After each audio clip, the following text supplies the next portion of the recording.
आज के हमारे पॉडकास्ट का जो मेन थीम है वो है history of share market. Stock market के इतिहास में सबसे बड़ा क्रैश आया जिसको आज के समय पे भी ग्रेट डिप्रेशन कहते हैं। तो रिंग होती थी और वहां पर जो व्यक्ति जाता था उसको कहते थे जॉबर।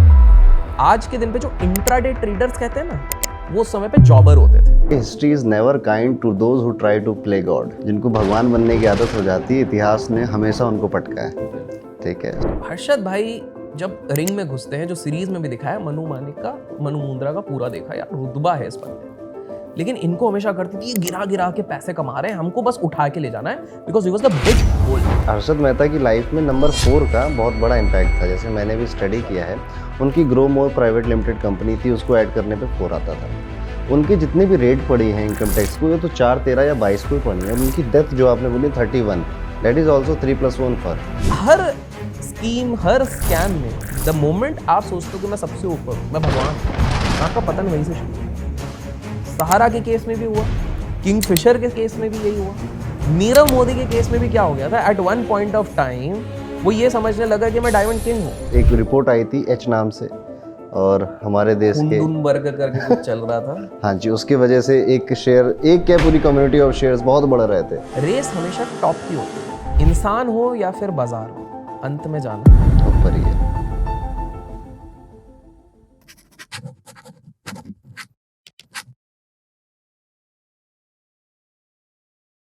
आज के हमारे गेस्ट जो हैं, ये एक टीचर हैं, एक ट्रेडर हैं, एक इन्वेस्टर हैं, और अभी तक आपने मेरे चैनल पर एक और पॉडकास्ट देखा था शेयर मार्केट के ऊपर, जिसमें हमने ट्रेडिंग के बारे में बात करी थी, इन्वेस्टमेंट के बारे में बात करी थी।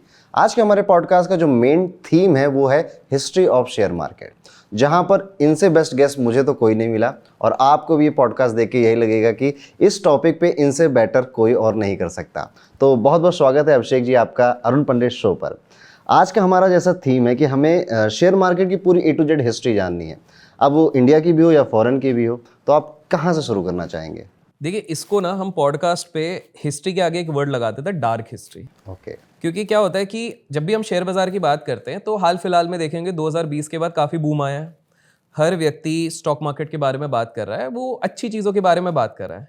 यूट्यूब पे जाएंगे तो सबसे ज़्यादा थंबनेल आपको मिलेंगे किस प्रकार से 5,000 से 500 करोड़ बना सकते हैं। ठीक है, ये स्ट्रैटेजी लगाओ तो आप अंधा पैसा बना सकते हैं, इन्फ्लेशन को कैसे बीट कर सकते हैं। लेकिन ये पूरा जो शेयर मार्केट है ना, एक होता है जो आप किताबों में देखते हैं, जो आप पढ़ते हैं, सीखते हैं, लेकिन इसका एक दूसरा पहलू भी है जिसके बारे में हम सारी चीज़ें समझेंगे। तो हम पूरी इसको एक कहानी के तौर पे हम समझने की कोशिश करेंगे, जो रियल कहानी है, और इसकी पूरी शुरुआत से करते हैं। अगर आप मेरे को अलाउ करते हैं तो एकदम शुरू से हम शुरुआत बिल्कुल बिल्कुल। तो ये 1900s का एरा है, ठीक है, जहाँ से हमारा मेन जो हाईलाइट हुआ था शेयर मार्केट, उसके बारे में बात करें तो क्या होता है कि देखिए, हर चीज़ जो भारत में आई है ना, उसका कहीं ना कहीं वेस्ट का एक बहुत बड़ा इन्फ्लुएंस रहता है। Same goes with share market. शुरुआत शिकागो स्टॉक एक्सचेंज से हुई, लेकिन यूएस का एक बहुत बड़ा पहलू है। तो वहाँ के जो प्रेसिडेंट थे रूजवेल्ट, तो उन्होंने पहले देखा कि भाई इंडस्ट्रियल रिवोल्यूशन और ये सारी चीज़ें आ रही हैं, इंडस्ट्री ग्रो हो रही है। तो उन्होंने सोचा यार, अगर हमारे देश को उन्नति करनी है तो हम सारे लोगों के हाथों में पैसा थमा देते हैं। इसको कहते हैं मनी फ्लो बढ़ा देते हैं। बेसिकली क्या होगा कि गवर्नमेंट के पास मनी छापने की मशीन होती है, जैसे हमारे इधर सेंट्रल बैंक हो गई, वैसे वहाँ पर भी होती है। उन्होंने बोला दे धनाधन नोट छापो। लॉजिक ये था कि जितना ज़्यादा हम पैसा सप्लाई कर देंगे, उतना लोगों के जेब में रहेगा, उतना वो खर्चा करेंगे, और उतना ही हम टैक्स निकालेंगे, जिससे गवर्नमेंट आगे चलेगा। सोचा तो उनने, सोच उनकी सही थी, लेकिन ये बैकफायर किया। तो 1920 से लेकर 27-28 तक पैसा इतना सस्ता था, मतलब आसानी से पैसा, इसको सरलता से अगर आप समझो कि अगर लोन को 15% में देना चाहिए किसी को, वो 2% में मिल रहा है। ओके। अब अरुण जी आप बताइए, अगर 2% में लोन मिल रहा होगा तो आप तो खुलेआम सब खरीदोगे यार, ये भी खरीद लो, टीवी खरीद लो, फ्रिज खरीद लो, क्योंकि सस्ता है। तो हर कोई, सबकी उतनी शायद औकात नहीं थी, वो उससे ज़्यादा वो लोग परचेजिंग कर रहे थे, क्योंकि उनको लग रहा था अनलिमिटेड सप्लाई, अनलिमिटेड सप्लाई। अब ये चीज़ ज़्यादा दिन तो टिकने नहीं वाली है, क्योंकि आप कभी लोन भी लेते हो, कभी ना कभी तो सूझना पड़ेगा। और ये ना एक बबल बनते जा रहा था, बनते जा रहा था, बनते जा रहा था।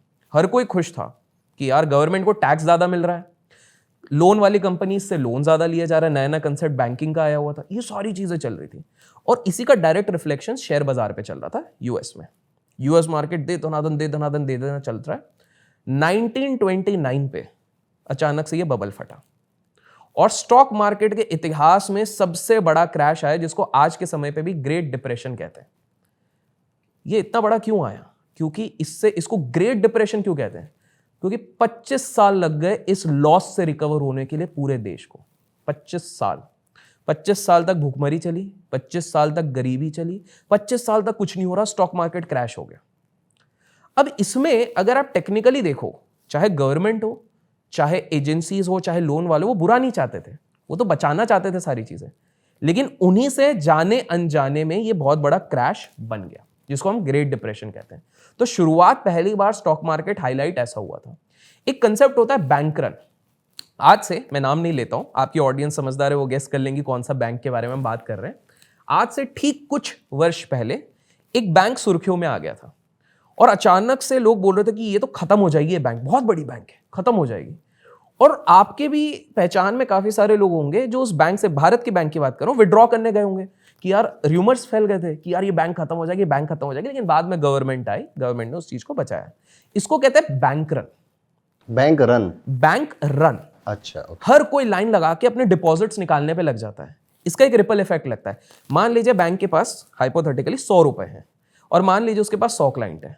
एक जन निकालेगा बैंक को कुछ नहीं होगा, 2 जन निकालेगा कुछ नहीं होगा, 70 लोग अगर निकालने लग गए तो बैंक की हालत खराब हो गई। बैंक जो 100 रुपए उसने डिपॉजिट रखा है, वो 100 रुपए वो किसी को लोन देती है 10 लोगों को। अब सारे पैसे निकाल लोगे तो बैंक के पास क्या बचेगा? तो बैंक खत्म होगी। तो 1929 के डिप्रेशन के बाद काफी सारे बैंक्स बंद हो गए। अब आप सोच रहे हो कि यार 25 साल तक ये रिसेशन क्यों चला, डिप्रेशन क्यों चला? क्योंकि उस समय पे गवर्नमेंट फिर गलती कर रही थी। वो सोच रही थी कि यार मैं अभी भी पैसे का इनफ्लो देते जाऊंगा इंडस्ट्रीज को तो ये सब सही रहेगी। प्रॉब्लम ये थी कि सारा पैसा उन इंडस्ट्रीज में जा रहा था जो कुछ प्रोडक्टिव बना ही नहीं रही थी। Okay, let's take an example. Hat बनाने वाली कंपनी है, हैट बनाने वाली कंपनी को सारा अगर पैसा जाएगा, उससे इकोनॉमी का क्या होने वाला है? कुछ नहीं होने वाला है। कपड़े कुछ हद तक ठीक है, लेकिन बंदा कितने कपड़े खरीदेगा? ऑलरेडी रिसेशन चल रहा है, कितना? तो स्टॉक मार्केट ना पहली बार उस समय पे सबसे ज्यादा लाइमलाइट पे आया, लोगों ने विश्वास छोड़ दिया। इसके पहले ये देखिए, जो क्रैश और बबल की बात करते हैं, क्रैशेस और बबल होते हैं ना, इसका एक इतिहास है। आपको एक मजेदार किस्सा बताता हूं। एक हुआ था ट्यूलिप मेनिया, ट्यूडिप मेनिया बोलते हैं उसको। आपने राज कपूर की मूवीज देखी होंगी पुरानी? जी बिल्कुल। तो ये बहुत ऐसे विदेशी जब जाते थे वहां पर फूल बगीचे दिखाते थे विदेश में, उसी में एक ट्यूडिप करके एक फूल रहता था। ओके, मैं इससे एक लेसन भी बताऊंगा आपके सारे फॉलोअर्स को। तो क्या हुआ, वो ट्यूडिप एक फूल था, उसकी अचानक से किसी ने बहुत डिमांड बना दी बातों बातों में कि यार ये बहुत बढ़िया चीज है, बहुत बढ़िया चीज है, बहुत बढ़िया चीज है, लो। आप जान के हैरान हो जाओगे, एक एक ट्यूडिप उस समय पे जितने पे बिक रहा था, 8 साल की इनकम होती थी एक वर्कर की, उतने में एक फूल बिक रहा था। एक फूल बिक रहा था 8 साल की इनकम के अकॉर्डिंग। लोग पागल हो रहे हैं, क्योंकि जब बबल बनता है तब किसी को कोई चैन नहीं, सबको लगता है यही पुरानी चीज है, यही सबसे बढ़िया। कोई ये नहीं समझ रहा, फोमो हो जाता है लोगों, fear of missing out. Absolutely, सब ले रहे, सब ले रहे। ये भी एक बार बबल बना, फिर लोगों ने एक बार में, जब कोई फूल ले नहीं रहा, 7 दिन में सड़ जा रहे हैं, लास्ट में ये पास ऑन द पास चलता है, वो जो क्या चेयर वाला गेम खेलते हैं ना अपन शादियों में और उसमें बर्थडे में, वही वाला हो गया। जो लास्ट में फंस गया, जिसके हाथ में बॉल रह गई, वो लोग ऐसे ऐसे घर वाले थे जो मिडिल क्लास उस समय के थे, उनके घर पे खाली फूल ही पड़े हुए हैं और कोई लेने वाला नहीं है, 7 दिन में वो भी सड़ गए। तो ये यहां से शेयर मार्केट का भी ये सारा क्रेज वाला चीज शुरू हुआ। अब थोड़ा आगे चलते हैं अपन, फास्ट फॉरवर्ड चलते हैं। अगला जो एक क्राइसिस, अब थोड़ा भारत के तरफ पे आता है। भारत के बड़ी इंटरेस्टिंग, क्योंकि हमारी जनता ज्यादातर भारतीय है, तो वहां पे बताते हैं काफी सारे लोगों को लगता है ये 2020 से जो रैली आई ये सबसे बढ़िया, क्योंकि बहुतों ने पैसा बनाया। करेक्ट। जिनको नहीं पता, कोविड में एक क्राइसिस आया, क्योंकि सब पैंडेमिक था, सबको लगा दुनिया खत्म हो जाएगी। निफ्टी 7,500 पे आया और वहां से जो भगा, एज ऑफ नाउ जब हम रिकॉर्ड कर रहे हैं 20,000 के आसपास है, ठीक है, 2020 से 2023 के बीच में, और नॉन स्टॉप भगा है। 30 साल में इतने जल्दी कभी भी रिकवरी नहीं हुई जितने जल्दी उनने किए। तो लोगों ने पैसे बनाते हुए देखे, कुछ शेयर्स में डाले जो 5 गुना हो गए, 4 गुना हो गए, म्यूचुअल फंड में पैसा बना। तो सबको लगता ना कि ये सबसे बढ़िया क्रेज था। लेकिन इससे पहले आप जान के हैरान हो गए, 1980 की सदी में जब इनफॉर्मलाइज स्टॉक मार्केट था, महीने महीने में स्टॉक 40 से 50 गुना होते थे, महीने महीने में 40। ये तो मतलब इम्पॉसिबल जैसी चीज है। क्यों होता था? सब डिमांड सप्लाई का गेम रहता है, ठीक है। लेट्स इसको एक एग्जांपल लेते हैं अरुण जी। आपके पास कोई ऐसी वस्तु है जो सिर्फ आपके पास और 5 लोगों के पास है, ठीक है, और डिमांड सबको है, सबको वो 5 वस्तु पसंद है, तो प्राइस आप सेट कर सकते हो। अब आज आपने बोला 100 रुपए, आपने जैसे ही 2 जन को बेच दिया, बोले यार तो बिक तो रही है यार, कल आप 400 कर दो, फिर 800 कर दो।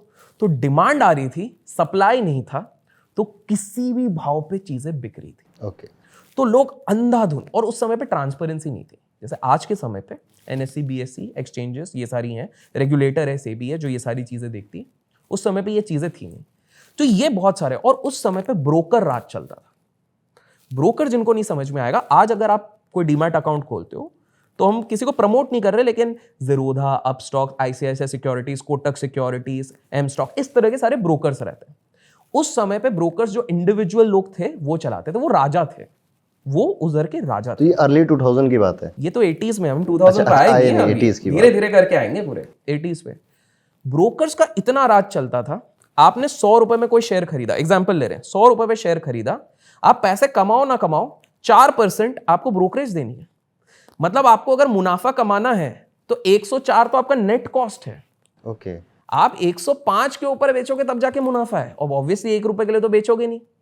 तो ब्रोकर्स का इतना वो था। दूसरी चीज है, ब्रोकर्स के पास इतना पावर था, कुछ कुछ ब्रोकर्स, जैसे हम एक शख्स के बारे में बात करेंगे जो बहुत ज्यादा, एक काफी लोगों ने सीरीज एक आई थी स्कैम 92 करके, शायद सुनी होगी, उसमें मनु मानिक, मनु मुंद्रा का नाम था, उस पर भी हम आगे डिस्कस करेंगे। वो तो बहुत फियरसम थे, उनको ब्लैक कोबरा, काला नाग कहते थे। तो ब्लैक, अच्छा, ये मनु मानिक की ना, चलिए जब आप आएंगे तब मैं पूछूंगा। मैं बस थोड़ी देर में आ जाएंगे, अभी 80s तक तो आ ही गए, फिर मिड 80s में हम आते हैं। तो यहां पर क्या होगा, ब्रोकर राज चल रहा है, और ब्रोकर्स क्या किस हद तक जाते थे। आज अगर आप एक डीमैट अकाउंट खोलते हैं, 100 रुपए में कोई चीज खरीदते हैं, आपको दिख रहा है सामने प्राइस 100, तो आपको 100 पे मिल जाती है। तो 1980 से शुरू करते हैं अपन। सो 1980 में क्या होता था कि जैसे आज के समय पे हम क्या बोलते हैं, कस्टमर इज किंग, एक जनरल। उस समय पे अगर शेयर बाजार की बात करो तो broker was the king, broker raj कहते थे उसको।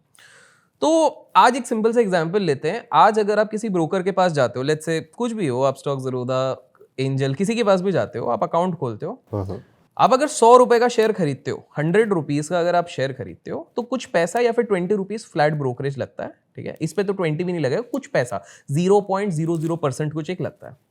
उस समय पे 4% का तो ब्रोकरेज लगा देते थे लोग। अर्थ क्या होता है कि अगर 100 रुपीज की आपको कोई चीज लेनी है, आप 102 में बेचोगे तो लॉस में हो। क्यों? क्योंकि आपको 4% ब्रोकर 4 रुपए तो आपको 104 का तो वो पड़ रहा है। तो पहले ब्रोकर्स ऐसे चलाते थे। इससे ज्यादा हद की बात बताता हूँ। आज अगर आपने मान लीजिए कोई म्यूचुअल फंड लिया, ये स्टॉक में इन्वेस्ट किया, 100 पे आपको स्क्रीन पे दिख रहा है, तो आप 100 या 100.2, 100.3 पे खरीद ले रहे हो। तब क्या होता था, अगर अभी आपको 100 दिख रहा है, लेकिन पूरे दिन में उसका हाईएस्ट प्राइस 110 गया है, वापस 100 आ गया, 110 गया है, तो ब्रोकर आपको खरीदवाएगा 110 की प्राइस पे, highest price of the day पे ब्रोकर। मतलब आप जस्ट सोचो कितना बड़ा नेक्सस था, इनके बलबूते चलता था। और जब आप बेचोगे, आज का अगर लोएस्ट प्राइस 90 है, स्क्रीन पे आपको 100 दिख रहा है, तो आज आप 100 पे आप बेच सकते हो, वो बिकेगा 90 पे। मॉरल ऑफ द स्टोरी ये था कि चित भी उनकी, पट भी उनकी। एग्जैक्टली।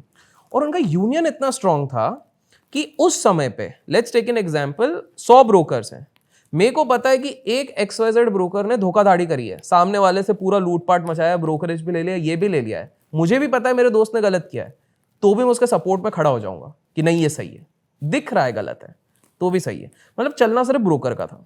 इसके कारण ना काफी सारे लोग परेशान रहते थे। ये 1980s पे पूरा ब्रोकर्स का चलता था। तो शेयर्स ऊपर भाग रहे हैं, उसमें भी इनका है। ब्रोकर्स ने फिर एक दूसरी चीज चालू करी जिसको आज के समय पे कहते हैं हम फ्रंट रनिंग, फ्रंट से रन करना। मान लीजिए एक बड़ी पार्टी है, बड़ी मतलब उस समय की करोड़पति पार्टी है, उसने अपना दिमाग लगाया, क्योंकि देखिए जितनी बड़ी पार्टी उतनी ज्यादा इंफॉर्मेशन की एक्सेस। अब मान लीजिए मुझे पता है वो पर्टिकुलर कंपनी आज किसी प्लांट को एक्वायर करने वाली है 1 महीने बाद, तो शेयर का दाम क्या होगा, नीचे जाएगा कि ऊपर जाएगा? आप बताइए। प्लांट एक्वायर करेगा तो ऊपर ही जाना है। तो ये मुझे पता है, तो मैं अपने ब्रोकर को बोलूंगा कि बॉस शेयर उठाना शुरू करो। उस ब्रोकर को पता लग गया कोई बड़ी पार्टी उठा रहा है, मेरी बड़ी पार्टी उठा रहा है, वो मेरे सौदे डालने से पहले जो मैंने उसको 100 पे डालने बोला हुआ है, वो 110 तक तो खुद ही खरीदेगा। अच्छा। फिर बोलेगा अरे सर थोड़ा लेट हो गया, 110 पे खरीद रहे हैं, उसको 10 रुपए का ऑलरेडी एडवांटेज आ चुका है। 10 रुपए, 100 पे 10 मतलब 10% पहले से एडवांटेज हो गया। फिर उसके बाद जब बेचने की बारी है, मैं बोलूंगा 1 महीने बाद 140 पे बेचना है, मैं उसको खींच खींच के पहले से बेचना शुरू कर दूंगा। समझ रहे? तो ब्रोकर्स का इस तरह से पूरा 1980s में पूरा तवज्जो चलता था। फिर ये ना थोड़ा साइकिल चेंज हुआ। यहां पर जस्ट इसके पहले थोड़ा सा हल्का सा पीछे जाते हैं, एक बहुत बड़ा स्कैम हुआ। आजाद भारत का सबसे बड़ा वो स्कैम, पहला सबसे बड़ा स्कैम था, 1.5 करोड़ 1970s का कुछ स्कैम था। ये थोड़ा सा मैं संक्षेप में आपको बताता हूँ। क्या हुआ था कि इसको कहते हैं हरिदास मुंद्रा स्कैम। हरिदास मुंद्रा स्कैम, थोड़ा सा नोटिस कीजिएगा, कुछ अपन इंटरेस्टिंग इससे एक कुछ समझेंगे आगे चल के टुवर्ड्स द एंड। तो हरिदास मुंद्रा भाई साहब क्या हुए थे कि 1960s और 70s के बीच में सबसे बड़ी इंस्टीट्यूशन जो थी, कमेंट्स में लोग बताएंगे, जीवन के साथ भी जीवन के बाद भी एक बहुत बड़ी इंस्टीट्यूशन थी, ठीक है। तो क्या हो गया कि वो इंस्टीट्यूशन शेयर मार्केट में भी निवेश करती थी, जो इनफॉर्मल थी, प्लस इंश्योरेंस भी देती थी, काफ़ी सारी चीज़ें करती थी। हरिदास मुंद्रा पहले आए थे, वो एकदम छोटे घर के थे, फिर एस्पिरेशनल थे, उनको पैसा बहुत कमाना था। फिर दलाल स्ट्रीट पे आए, उस समय पे ना बनियान ट्री होती थी, उसके नीचे मार्केट लगता था। फिर बाद में ये बिल्डिंग्स बनी, फिर एक रूम से फिर बिल्डिंग, फिर बीएससी, ये सारी चीज़ें हुई। पहले पेड़ के नीचे सारे कारोबारी मिलते थे। तो हरिदास मुंद्रा ने बोला यार मेरे को इधर तहलका मचाना है। तो वो फर्जी सर्टिफिकेट बनाना, फर्जी कंपनियां बनाना, उन्होंने इतने पैसे खिलाए कि उन्होंने ये इस कंपनी, ये इंस्टीट्यूशन के नाम पे, अपने ही नाम पे 6 फर्जी कंपनियां बनाई और सारा इन्वेस्टमेंट यहां पर लगवा दिया पॉलिटिकल सपोर्ट से। देखिए हमारे देश में पॉलिटिक्स है तो सब कुछ हो सकता है। थोड़ा पैसा वैसा खिलाया, सारा इन्वेस्टमेंट इधर आ रहा है। अब क्या हो गया, उस समय पे फिरोज जी, जो हिस्ट्री के कुछ लोग होंगे समझ जाएंगे, हमारे एक नेता जो पंडित जवाहरलाल नेहरू जी के सन इन लॉ थे, उन्होंने ना पार्लियामेंट में बवाल मचा दिया उस समय पे। उन्होंने बोला भाई साहब ये गलत जगह पे पैसा आ रहा है। और उन्होंने क्या बोल के करा था, क्योंकि इसी के जस्ट कुछ साल पहले हमारे देश के जो सबसे रिचेस्ट इंसान थे उस समय पे 60s के, वो एक स्कैम में पकड़े गए थे। उन्होंने, मैं उनका नाम भूल जा रहा हूं, उन्होंने सबसे फर्जी इंश्योरेंस कंपनी बनाई थी, लोगों का पैसा ले लिया था और डुबा दिया था। तो उन्होंने बोला यार ये फर्जी काम हो चुके हैं, तो हो सकता है आगे भी ये सारी चीजें चल रही होंगी। तो इन्होंने बोला कि यार इनने पूरा हंगामा कर दिया, और आप लोग टीवी में देखते हैं किस तरह चेयर वेयर फेंकना, ये वाले। नेहरू जी को बिलीव नहीं हो रहा था, यार ऐसे मेरे राज में कैसे हो सकता है, नहीं हो सकता ऐसा। तो भी बिकॉज अब एट द एंड तो सन इन लॉ है, तो बात को थोड़ा वेट तो देना पड़ेगा। तो अच्छा, एक बहुत इंटरेस्टिंग की तरफ ट्विस्ट आएगा, आप सोच के हैरान हो जाओगे इंडिया में इतना फास्ट होता है। एक कमेटी बिठाई गई, 24 दिन के अंदर, 24 डेज के अंदर वर्डिक्ट बाहर आ गया कि सही में स्कैम चल रहा है इंडिया में। 24 डेज के अंदर, एक जमाना था वंस अपॉन अ टाइम जब रिजल्ट आ जाता था। पता चला हरिदास मुंद्रा ने स्कैम किया हुआ है, सारी फर्जी कंपनी है, काफी सारे इंश्योर्ड जितने लोगों ने किया था। तो काफी लोगों को नहीं पता कि ये जो आज हम देखते हैं IRDA और ये सारी जो अथॉरिटीज है, जो इंश्योरेंस की कंपनी, जो रेगुलेशंस बने, इसकी नींव तब रखी गई ओके, कि लोगों ऐसी को जरूरत है ऐसी इंस्टीट्यूशंस की, हर बड़े घोटाले के बाद ही नींव रखी गई है। तो ये हुआ हरिदास मुंद्रा जी का, हुआ ये स्कैम हुआ। फिर हम आ गए 80s में, ब्रोकर्स का राज चल रहा है। अब समय आ रहा है एक और स्कैम का, बट डोंट वरी, हम 92 तक नहीं गए अभी बीच में आएंगे।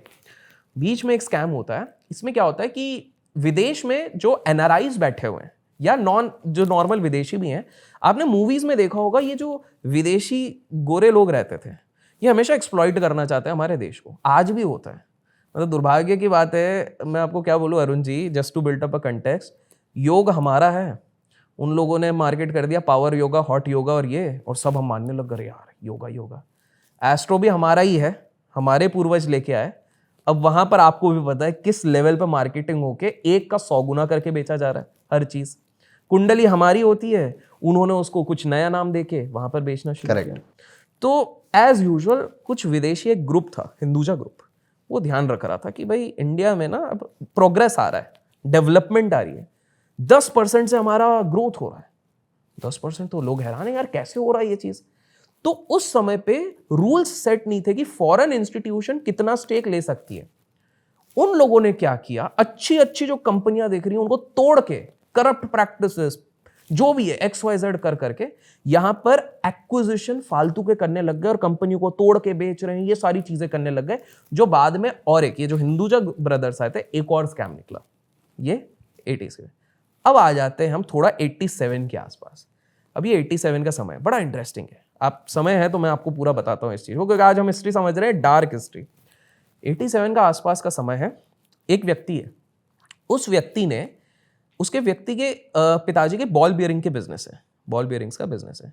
साथ में उसका बड़ा भाई और उसके फैमिली का और एक बिजनेस है स्टॉक ब्रोकिंग का। आज आप देख रहे हैं ना, काफी सारा सोशल मीडिया में चलता है, आज मैंने 1 करोड़ कमाया, 2 करोड़ कमाया। ये उस समय का है जब बीएससी की लाइसेंस लेने के लिए 2 करोड़ रुपए लगते थे। ओके। 2 करोड़ एक लाइसेंस के। एक कैरेक्टर के पास हम आने वाले हैं अभी, जिसके पास 25 लाइसेंस थे उस समय पे।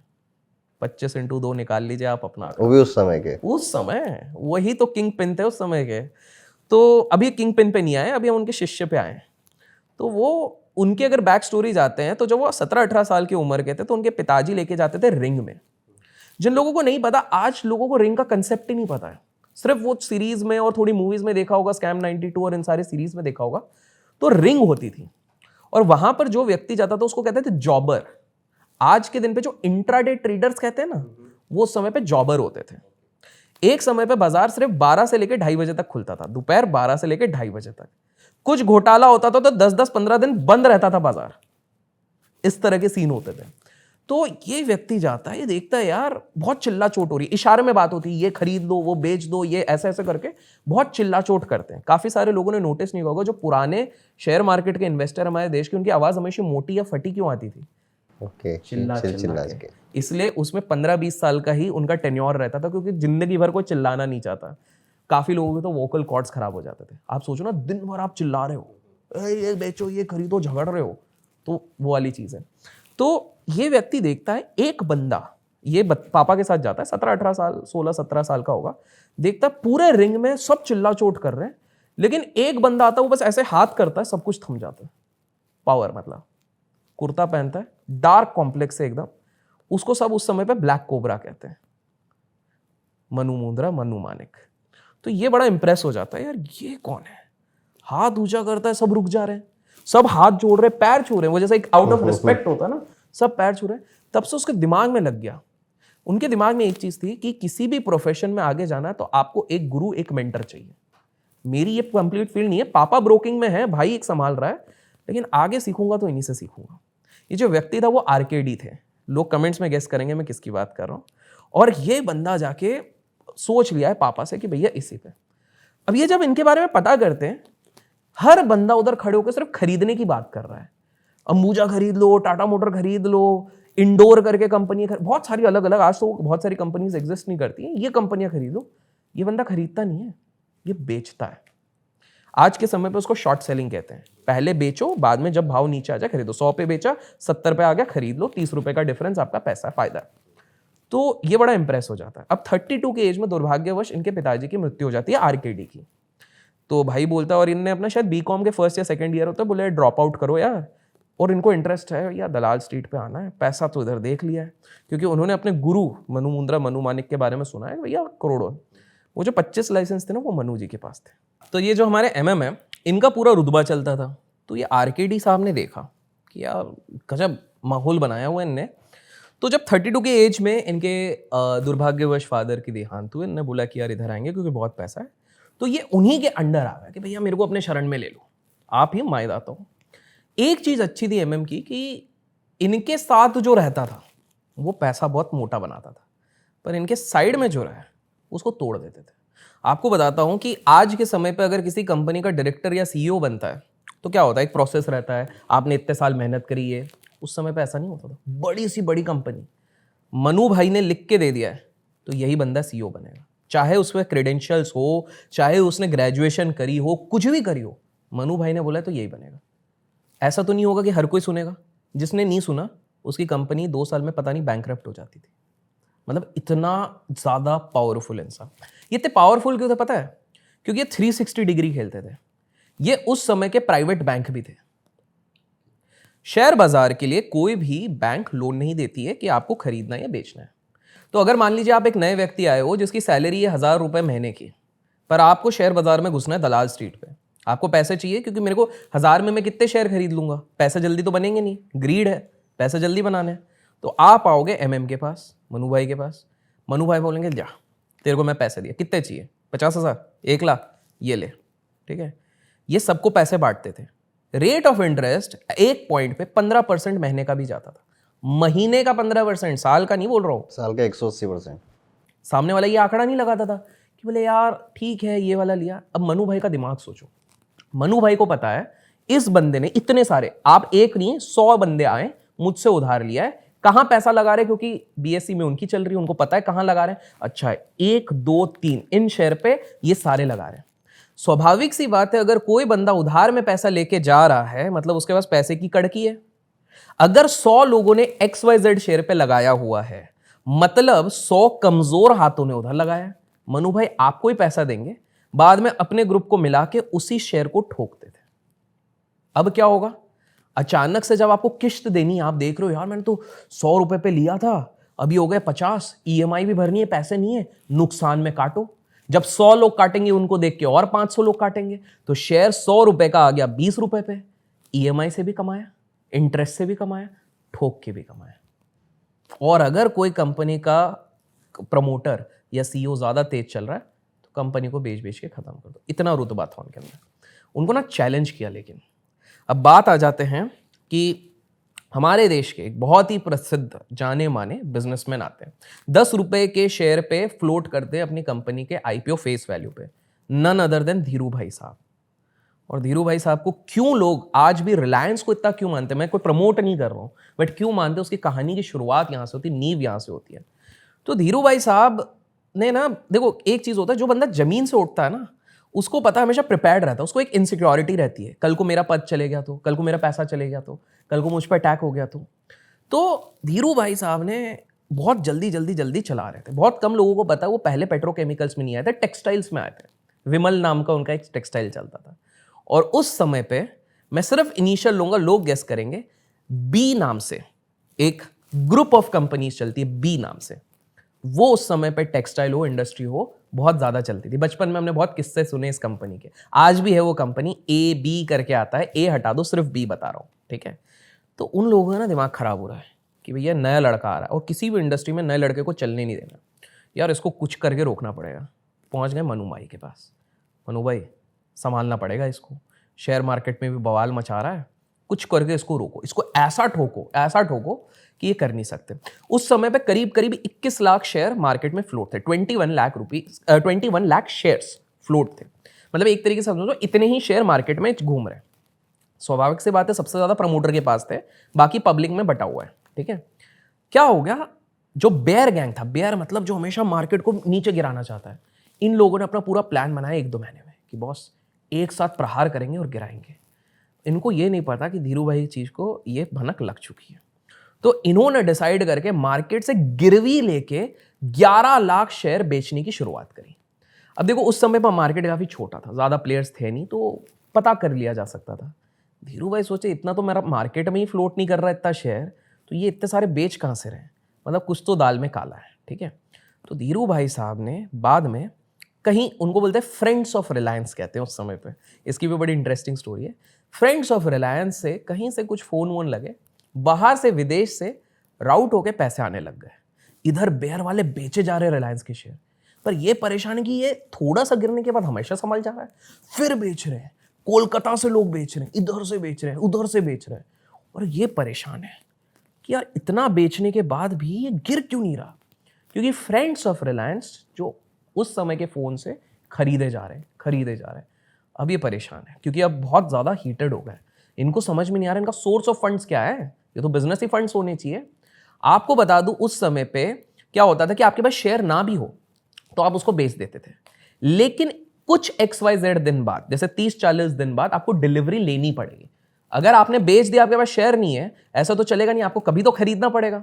अब बेयर वालों को लग रहा था ये तो टूट जाएगा, टूट नहीं रहा। अब क्या हो गया, तब बदला सिस्टम, जो मैंने बताया, एक बदला सिस्टम चलता था। मतलब क्या होता था कि आज अगर आपने कुछ चीज खरीदी है, आप बोलते हो 1 महीने में मेरा टारगेट नहीं आया ना, तो मैं 1 रुपए का प्रीमियम देके मैं उसको इंटरेस्ट 1 रुपए का दूंगा और 1 महीने शिफ्ट कर दूंगा, फिर 1 रुपए दूंगा और 1। ये फ्यूचर ऑप्शंस में होता है। हाँ, तो ये उस समय पे बदला सिस्टम चलता था। मतलब हम कैरी फॉरवर्ड कर सकते हैं। Carry forward, absolutely. 1 रुपए पे होता था, 1.5 रुपए पे होता था। सबसे बढ़िया चीज है, ये बदला कौन सेट करता था उस समय पे, ये सेट करता था बाइंग वाली पार्टी, मतलब धीरू भाई जी। धीरू भाई ने पता कर लिया बेटा बेयर्स पूरे पानी तक आ चुके हैं, 5 करोड़ रुपए उस समय पे, मतलब बैंकरप्ट हो जाते सारे बेयर्स वाले। जब बदला की बारी है, इनने लगाया उम्दा बदला। इन्होंने क्या बोला, मेरी मर्जी है, मैं बैंकरप्ट हूं तो हूं, 1 रुपए में नहीं दूंगा, 25 रुपए, एक शेयर के 25 रुपए दो अगर फॉरवर्ड करना है। बेयर्स वाले हिल गए, BSE 3 दिन बंद, ये लोग भोकाल में, इनने सोचा शिफ्ट कर देंगे, एक जगह फंस जाएगा, ये तो फंस ही नहीं रहा और ये बुरी तरह फंस गए। फाइनली हाथ पैर जोड़े, भाई हम काटने को तैयार है सौदे, लॉस उठाया, बैंकरप्ट नहीं हुए, लॉस उठाया और धीरू भाई अंबानी ने तब अपना डंका गाड़ा कि रिलायंस इसलिए इतना बड़ा है कि इतना बड़ा, इनको कहते हैं कॉर्पोरेट रेडर्स, स्टॉक रेडर्स। विदेश में भी होता है, विदेश में डिज्नी नाम की कंपनी आपने सुनी है, 80s 90s में उस पर भी हुआ था। आज हम डिज्नी वर्ल्ड और डिज्नी चैनल नहीं देखते, मिक्की माउस और ये सब, वो तो उनने, डिज्नी वालों ने भी उधर संभाला, वो दूसरी स्टोरी है। तो यहां पर उन्होंने समझा। तो मनु भाई का पहला हार वो था, लेकिन ये हार में उनको लॉस था जिसको बाद में उन्होंने रिकवर कर लिया, फाइट वाइट। इन्होंने बस ये बोल दिया कि भाई इस पार्टी से पंगा नहीं लेना है। और वो बी नाम की जो कंपनी थी, जो एक समय पे रिचेस्ट फैमिलीज ऑफ इंडिया में आती थी, वो भी नीचे आ गई। ठीक है, अब कहानी थोड़ी आगे बढ़ती है। दूसरा सबसे बड़ा चैलेंजर आने वाला है, वो है हर्षद मेहता। हर्षद मेहता रायपुर से निकलता है, बड़े सपने देखता है। एक देखिए, नॉर्मल बंदा एक परिवार से आता है, उसके सपने बहुत बड़े रहते हैं। वो बंदा आता है। अब इस पे काफी डिबेटेबल है। सीए की पढ़ाई में बताया जाता है कि बहुत बड़ा स्कैम किया है, ठीक है। हर जगह की पढ़ाई में बताया जाता है, सीरीज में भी है, बहुत बड़ा स्कैम किया है। मैं कहूँगा स्कैम नहीं, स्केपगोट बनाया गया। हमारे देश में अगर कोई भी व्यक्ति जमीन से ऊपर उठता है, किसी लूप होल का अगर फायदा उठाता ना, सारा बिल उसी पे फाड़ देते। उस बंदे ने सिर्फ वही चीज करी थी जो बाकी 10,000 लोग उस समय पे कर रहे थे, लेकिन बस एक गलती कर दी, पॉलिटिशियन से पंगा ले लिया। इसको थोड़ा सा ना, जो हिडन साइड है उसको समझने की कोशिश करते हैं। पहले एमएम का एंगल समझते हैं, मनु भाई का क्या एंगल था। तो हर्षद मेहता की चलने लग गई। हम थोड़ा फास्ट फॉरवर्ड जा रहे हैं, तगड़ा चल रहा है हर्षद मेहता। मतलब सीरीज में तो काफी दिखाया, अच्छा डायलॉगबाजी, असली में इतनी डायलॉगबाजी नहीं थी, स्मार्ट था बंदा, रूथलेस भी था। एग्जाम्पल के तौर पे जो हमने फ्रंट रनिंग की बात करी ना, हर्षद मेहता के भी बहुत सारे ब्रोकर्स थे। जैसे आप मान लो मेरे ब्रोकर हो, मैं आपको एक सौदा देता हूँ, यार ये वाला सौदा तू कर ले, 10 करोड़ का सौदा है, तेरा कट बन जाएगा एक 10 लाख का, बाकी मेरा जो भी है। इस तरह से हम करते थे। अगर आपने मुझे डबल क्रॉस किया, डबल क्रॉस मतलब क्या होगा, हर्षद भाई शेयर ले रहे हैं, ये तो यहाँ से 50 गुना जाएगा, तो मैं पहले से खरीद लेता हूँ, इनको भले ही महंगी प्राइस मिल गई। हर्षद का नेटवर्क इतना ज़्यादा था, अगर पता चल गया ना आपको बोलेगा चल यार मेरे अकाउंट से 2 लाख शेयर खरीद, पता चल गया मेरे को कि आप डबल क्रॉस कर रहे हो, मैं दूसरे कोलकाता एक्सचेंज पे 15 लाख शेयर इसी के बिकवाऊंगा। एट द एंड प्राइस को बैलेंस होना है। अब आप 2 लाख सोच के, अरे हर्षद भाई ने लिया, सारा पैसा अपना लगा दिए, अब देख रहे हो यार तो मार्केट गिर रहा है, क्या हो गया, मेरा ही शेयर गिर रहा है, बाकी सब ऊपर जा रहा है, हर्षद भाई माफ कर दो यार। तो हर्षद भाई से आप पंगा नहीं ले सकते थे। हर्षद भाई के इंटर्न थे केपी, जिनने बाद में 2000-2001 में वो किया था, लेकिन ये आते हैं। तो हर्षद भाई जब रिंग में घुसते हैं, जो सीरीज में भी दिखाया, मनु मुंद्रा का पूरा देखा, यार रुतबा है इस बंदे का, लेकिन इनको हमेशा करती थी, ये गिरा गिरा के पैसे कमा रहे हैं, हमको बस उठा के ले जाना है, because he was the big bull. Bull मतलब वो ऊपर लेके जाएगा, बेयर सींग मारता है तो नीचे गिराता है, समझ रहे, बुल ऊपर ले जाता है, ऐसे करके करता है, इसलिए बेयर नीचे ऐसे करके अटैक करता है, इसलिए बेयर बोलते हैं। तो बिग बुल वो लेके जा रहे हैं। इनकी पहली फाइट होती है, एक शेयर होता है इंडोर, INDOR नाम की, उसमें मनु भाई की पूरी गैंग, RKD, RJ, लोग कमेंट्स में आप लोग गेस कर लीजिएगा किसकी बात कर रहे हैं। काफी सारे हिंट्स आप दे रहे हो, बहुत कुछ गेस करना है आज आपको अपने कमेंट्स में, ठीक है। वो लोग कोई एक व्यक्ति जरूर आएगा जो पूरे पॉडकास्ट के सारे हिडन हिंट्स, लेट्स सी कौन ये कर पाता है। RKD का भी फुल फॉर्म बताएगा, वो KP का भी बताएगा, देखते कौन है वो सेवा भाव से आएगा। एग्जैक्टली। तो ये क्या होता है कि ये सब इंडोर पे पहले शॉट रहता है, वहां पर हर्षद मेहता की विक्ट्री हो जाती है। जिन लोगों को नहीं बताऊं, उस समय पे 2 पार्टीज होती थी, मारवाड़ी और गुजराती। ये पूरे BSE को डोमिनेट करते थे, मारवाड़ीज एंड गुजरातीज। तो गुजरातीज हमेशा ना हर बैट हारते थे। वो जैसे IPL में भी होता है ना, कोई एक टीम होती है जो हमेशा हारती रहती है, तो उस समय पे अनफॉर्चुनेटली गुजरातीज थे, और मारवाड़ीज हमेशा जीतते थे। उसका रीजन सिंपल सा था, मनु भाई मारवाड़ीज के साइड पे थे। इसमें RKD और RJ बड़े शाणे थे। वो होते थे मारवाड़ी साइड में क्योंकि गुरुजी उस साइड पे, लेकिन वो न्यूट्रल दिखाते नहीं थे। मतलब उनके साथ और एक बंदा था राजू करके, जो अब नहीं रहे। राजू सारा गुजरातियों वाली खबर इधर करता था, इंटरनल, आज ये करने वाले, वो करने वाले, इनको पीटो, ठीक है। तो ये गुजराती सब वेट कर रहे थे कि कोई उनके प्रभु जैसे आ जाए जो इनको जिताए इस जंग पे। वो था हर्षद मेहता। और हर्षद मेहता जब आया तो अगर स्कोर हो रहा था 10-0, मतलब 10 हो रहा था मारवाड़ी, गुजराती 0, हर्षद मेहता आया ना तो 9-10 हो गया। इतनी तगड़ी उसने कंपटीशन दी। तो ये लोग परेशान, सौदे पे सौदे कट रहे हैं, ये हो रहा है। फिर हर्षद मेहता ने एक गेम खेला, अपने बर्थडे के दिन बोला ACC जो 300 पे है, मैं इसको 10,000 लेके जाऊंगा अगले बर्थडे तक। आज बर्थडे, अगले साल के बर्थडे 10,000 डॉट उसके बर्थडे के दिन वो लेके आया। ओके। और यहाँ पर पूरा बेयर कार्टेल शॉर्ट पे था। अब आप लोग सोच रहे होंगे कि ये जो मनु भाई हैं ये इतना ज्यादा इसके पीछे क्यों पड़ गए। मनु भाई के पास 25 लाइसेंस थे, हमने बात करा 2-2 करोड़ का एक। एसीसी में 21 लाइसेंस बिक गए, 21 लाइसेंस। खुन्नस तो खाएंगे ना यार, जीवन भर की इतनी बड़ी आमदनी अगर किसी के पीछे हम खो दें तो एंटी तो होना ही है। वो उनके लिए बहुत ज़्यादा खटकने वाली बात हो गई कि हर्षद, अब काफ़ी लोग कहते हैं कि हर्षद मेहता के कारण बहुत लोगों ने नुकसान किया। आपको पता है हर्षद मेहता ने सीधे अपने बर्थडे पे बोला था मैं बर्थडे से लेके जाऊंगा, अगले बर्थडे बुक करूंगा। 90% लोगों ने तो बुक कर दिया था। अब वो 10% लोग 300 से एक साल में जब 9,000 भी चले गया उसके बाद भी वेट कर रहे हैं कि भाई 90,000 जाएगा। हर्षद मेहता ने तो बोला नहीं था। तो technically it was greedy people who lost money at that point of time. कुछ लोग बोलेंगे नहीं उसने बहुत फर्जी शेयर्स किए। मैं एक सिंपल सा एग्जांपल देता हूं। हर्षद मेहता जी के मदर और उनके वाइफ के नाम पे जो उन्होंने पोर्टफोलियो बनाए थे, आप जाके चेक करो, 20-20 शेयर थे दोनों पे, ठीक है। जब ये 90s का समय था उस पोर्टफोलियो की वैल्यू थी करीब करीब 6 से 7 करोड़, 6-7 करोड़ बंदे ने कमाया हुआ था, उतने थे।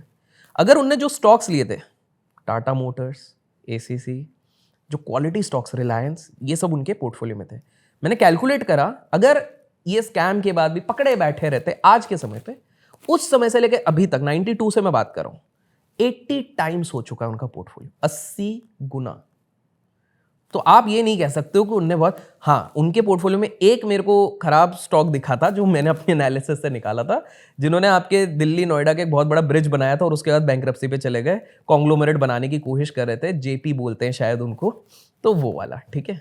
तो आप देखो वो भी चीज़ नहीं थी, स्टॉक्स तो क्वालिटी था। कुछ लोग बोलेंगे कि अरे यार उसने तो बैंक से अदला बदली करी थी, बिल्कुल सही है, गलती करी थी, बट उस समय पे वो कॉमन नॉर्म्स था, बहुत लोग कर रहे थे तो ये भी कर रहे थे, सब कर रहे थे। ये बंदा नेशनल बैंक से लेता था, वो इंटरनेशनल बैंक से लेते थे। मैंने गलती वही कर दी यार, पॉलिटिशियंस के साथ पंगा ले लिया। हमारे देश में अगर आपको ऊपर जाना है तब भी उनका हाथ चाहिए, और गिराने के लिए भी एक चुटकी लगता है। और एक इंटरेस्टिंग, विदाउट टेकिंग नेम में बताता हूँ, और ऐसे वैसे पॉलिटिक्स सीधे प्राइम मिनिस्टर, सीधे उस समय के प्राइम मिनिस्टर। तो ये बड़ा अच्छा, आपको एक इंटरेस्टिंग चीज पता, उनके प्राइम मिनिस्टर के काउंसिल थे जो सीरीज में भी बताए थे, वो बाय द वे बहुत ज्यादा एस्ट्रोलॉजी पे बिलीव करते हैं। हाँ, वो पंडित जी आते हैं, देखा मैंने, और उनकी भी कहानी बड़ी दिलचस्प है, ठीक है। अच्छा। वो इवन जो हमारे इंग्लैंड की रानी थी उनको भी बता चुके थे, जर्मनी के काउंसलर के भी थे, उनका ये बहुत था। वो एक बार मुझे नाम नहीं याद आ रहा, शायद जर्मनी की किसी काउंसलर से मिले थे और उनसे कहा था कि आप जीतोगे इलेक्शन पर आप पूरा टर्म पूरा नहीं कर पाओगे। तो 5 साल का टर्नओवर होता था, तो 3 साल में वो हार गई। जब वो हारी तो उन्होंने बुलाया, उनको वापस बुलाओ, मुझे मिलना है उनसे। तो पहले इन्होंने उनसे मिलने के लिए, पंडित जी ने उनसे मिलने के लिए खूब सोर्स लगाए। अच्छा, मतलब इंडियन पॉलिटिशियन से कहा कि एक बार मिला दो, मुझे मिलना है उनसे। अब दोबारा जब इन्होंने उनसे मिले, प्रेडिक्शन करी, वापस आ गया, वो इनसे मिलने के लिए परेशान कि उन पंडित जी से मुझे मिला दो, मुझे दोबारा मिलना है उनसे। तो फिर पंडित जी ने कहा मेरी जगह पे आना पड़ेगा। तो मतलब वो सच में अच्छे तो थे, लेकिन उसके बाद से उन्होंने, वो भी कई सारे स्कैम्स में फंसे, कई सारे लोगों के साथ उनका नाम आया, जेल तक भी हुई जहाँ तक मैंने पढ़ा हुआ है। उसके बाद उनका एंड ऐसा ही हुआ, थोड़ा सा इनफेमस हो गया बाद में, वो थोड़ा वैसा हो गया। तो ये हुआ था हर्षद मेहता एरा पे। तो हर्षद मेहता, काफ़ी लोग अब सोच रहे हैं कि क्या सही था या क्या गलत था। तो अगर जो सिस्टम में लूप होल था उसी को उसने एक्सप्लॉइट किया, तो मेरे हिसाब से आप लोग बेटर हो जज करने। दूसरी चीज़ है अब और इंटरेस्टिंग, जो सीरीज में था ही नहीं, मैं आपको बताता हूँ। सीरीज में एक 500 करोड़ की बात हो रही थी, बैंक को लौटाना है, बैंक को लौटाना है, और वो बोला 6 करोड़ बचा हुआ नहीं है। आपको पता है इन रियल सेंस बता रहा हूँ, 626 करोड़ दे चुके थे। ओके, मतलब उन्होंने तो एक्स्ट्रा दिए हुए थे उस समय पे। तो फिर ये बात कैसे उठी फिर? क्योंकि सुनने में आया, इनफैक्ट जो हमारे दलाल स्ट्रीट के सोर्स भी वो कहते हैं कि उस समय के किसी रिपोर्टर को एक्स्ट्रा पैसे खिलाए गए थे।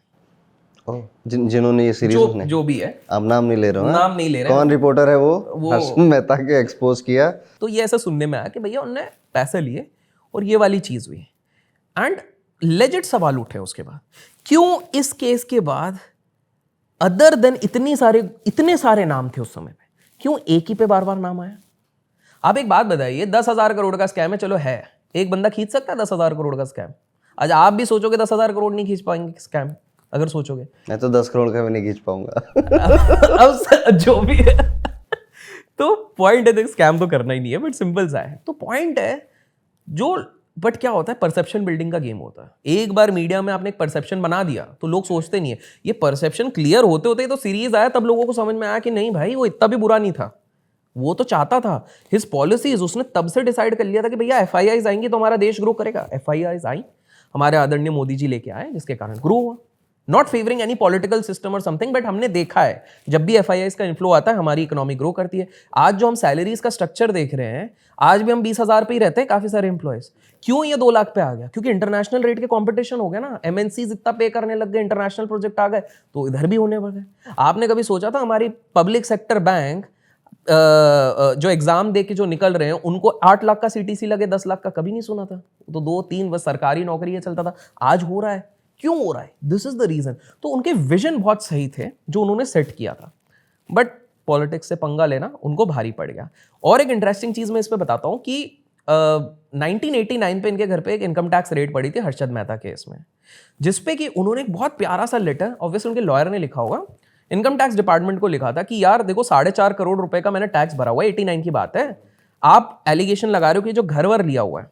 बाय द वे ये भी मैं आपके ऑडियंस को देता हूं ये जज करने के लिए। उस समय पे 90s में 15,000 square feet Nariman point Mumbai में आपका ऑफिस है, 15,000 स्क्वायर फीट। आप रेट निकाल के देख लो क्या होगा उस समय पे।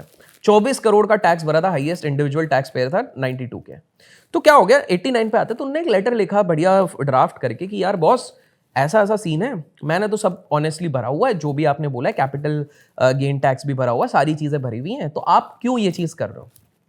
तो कहीं ना कहीं ऊपर वाली जो पार्टीज थी इनको समझ में आ गया भैया ये तो रूल्स के साथ खेल रहा है और ये क्लियर ना हो जाए।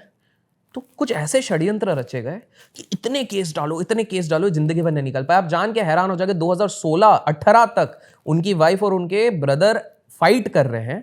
और ये मैं नहीं कर रहा हूं, आप लोग गूगल जाके कर सकते हो। सुप्रीम कोर्ट 70% केसेस में बता रही है कि ये लोग तो सही थे। और एक सिंपल सा कैच बताता हूं, हर्षद मेहता जी की मौत किस दिन हुई है? कोई ये सब बात नहीं करेगा, छोटा सा आर्टिकल था, जब तक वो बिग बुल थे सब सामने, देखो मीडिया को मसाला चाहिए, एज सिंपल एज दैट।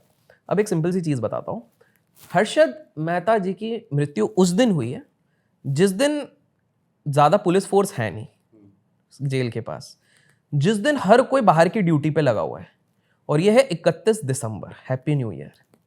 जिस दिन पुलिस वाले नहीं है, सोचिए थोड़ा, जितने कम लोग उतने आसानी से काफी चीजों को अंजाम दिया जा सकता है। उनके ब्रदर सामने वाले सेल पे थे, अश्विन। इनकी वाइफ ने अलग से एक सेट बना के दिया था, वो एस्पिरिन या कुछ बोलते हैं कि हार्ट का प्रॉब्लम आए तो आप दो, तो वो थोड़े समय जीवन जी लेंगे। उनको दिया गया कि यार बॉस आप जब भी कुछ हो आप इनको दे दो, थोड़े टाइम जी लेंगे।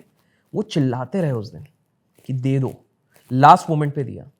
एक हार्ट पेशेंट को चाहे जितने भी कम फोर्स हो, एक एज अ ह्यूमैनिटी, अगर मेरा हॉस्पिटल 4 किलोमीटर दूर है तो एटलीस्ट मैं एक गाड़ी करके तो दूंगा, कुछ तो दूंगा।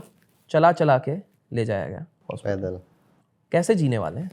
और फिर वहाँ पर मृत्यु। 31 दिसंबर, पुलिस सारी गायब है, सब कोई गायब है, और अचानक से ये चीज़ हो रही है। पॉइंट यहाँ पर यह है कि स्टॉक्स उनने जो लिए वो 80 गुना आज के समय पे, तो fundamentally it was not bad.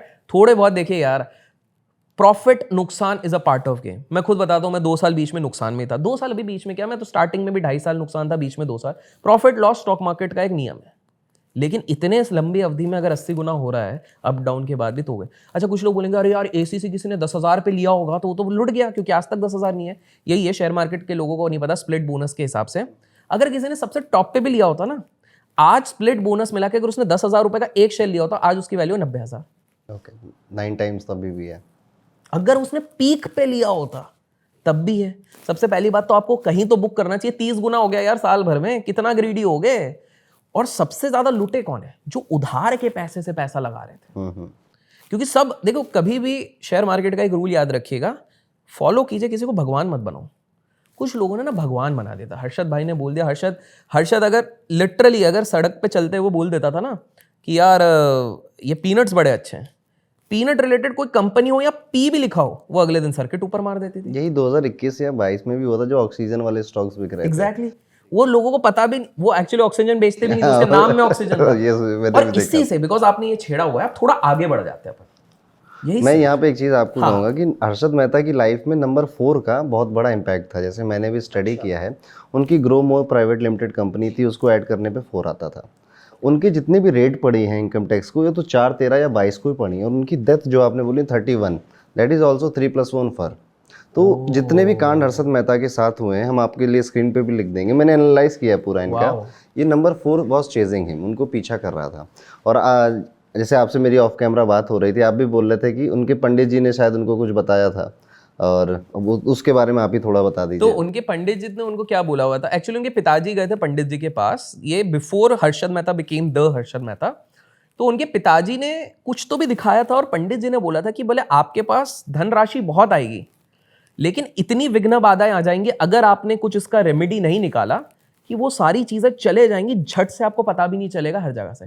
Harshad Mehta ने इसको मजाक में लिया, बोला अरे यार ऐसी चीजें होती नहीं है। हाँ, मैं बड़े अच्छे याद आया, उस सीरीज का ही डायलॉग है कि जब जेब में हो मनी तो शनि क्या करेगा। ठीक है, और वो रियलिटी है। उनके पिताजी ने, उनके भाई ने भी बोला था हाँ। कि भाई दिखा ले, कुछ कर ले इतने रुतबे पे। क्योंकि देखिए हम ऑफ कैमरा बात कर रहे थे, आपने एकदम सही चीज करी, क्योंकि मैंने भी ये स्टडी करा है, बड़े से बड़ा उद्योगपति इन चीजों को मानता है, बिल्कुल मानता है। ठीक है, और जो मैं जिनको कह रहा हूँ, जो कॉमन लोग हैं उनको ही सारे डाउट हैं, उनके कॉन्सेप्ट ही नहीं क्लियर हैं कि एस्ट्रोलॉजी से क्वेश्चन कैसे पूछने हैं। मैं जैसे मैंने आपको बता ही रहा था कि मैंने जितने भी बॉलीवुड के या टेलीविज़न के क्लाइंट्स को कुछ भी रेमेडी बताई है, वो अगले दिन वो कर देते हैं। उनके कॉन्सेप्ट क्लियर है कि भाई चलो मैं किसी के यहाँ कंसल्टेशन लेने गया, ये कुछ भी बोल रहा है, मेरा नुकसान तो हो नहीं रहा है। ठीक है, वो कोई रेमेडी बता रहा है, उसमें मेरा कोई नुकसान नहीं हो रहा है, तो क्यों ना है कि करके ख़त्म करके चले जाएं। ये कॉमन लोग हैं जिनके कॉन्सेप्ट इस चीज़ को लेकर अभी तक नहीं क्लियर है, लेकिन अब ये चीज़ चेंज देखने को मिल रहा है। लोग इसे इस साल से, जैसे 2023 2022 से बहुत एक्सेप्ट करने लग गए हैं, और आई होप कि फ्यूचर में करेंगे। तो इन समराइज अगर करें तो हम हर्षद मेहता को ऐसा नहीं कि ग्लैमराइज कर रहे हैं, नहीं, ठीक है, बस दोनों साइड रख रहे हैं आपके सामने। एक साइड तो आपने देख ही ली है। उस सीरीज में भी हर्षद मेहता की साइड लास्ट एपिसोड में बोला था कि मेरे साथ बहुत लोगों ने बहुत पैसे बनाए, ठीक है, लेकिन नाम मेरा फंसा। यही जो आप कह रहे हो ना कि एक बकरा चाहिए था पॉलिटिशियंस को भी, और वहाँ के जो जर्नलिस्ट थे या जो अलग कार्टेल के लोग थे, वो हर्षद मेहता उस समय बन गए। तो ये हुआ हर्षद मेहता यार। अब थोड़ा आगे बढ़ाते हैं, हमने 92 94 कर लिया। By the way Harshad Mehta वापस आया था, वापस बहुत सारी चीज़ें करी, बट एक बार लूप में आप फंस गए तो वो हो गया। ठीक है, अब हम चलते हैं थोड़ा सा आगे। अरे बाय द वे ओके, आगे चलते हैं। अब आते हैं 95 से लेके 98 99, 95 से 99। काफ़ी सारे लोगों को लगता है कि ये जो समय, अब जो 2020 का समय था, ये सबसे गोल्डन रैली था। बहुत लोग कहते हैं आपने भी पैसे कमाए, सबने पैसे कमाए, ठीक है, बट वो 95 से लेके 99 तक का एरा आज तक नहीं आया। कोई भी शेयर पे आप हाथ रखो 30-40 गुना हो रहा था। हम 2-4 की बात नहीं करें। म्यूचुअल फंड्स जो सेक्टर स्पेसिफिक बने थे वो 4-4 गुना हो रहे थे। म्यूचुअल फंड में कभी सुना है 4 गुना? ये तो परसेंटेज पे चलते हैं, 10-15% एनुअल CAGR, 4-4 गुना हो रहा है। उतने तेजी से गिरे भी थे जब एक कांड हुआ था। तो उसकी शुरुआत होती है यूएस से। यूएस में क्या हो गया कि यूएस में .com बबल का क्रेज चला। .com www. World wide web, ये आ गया।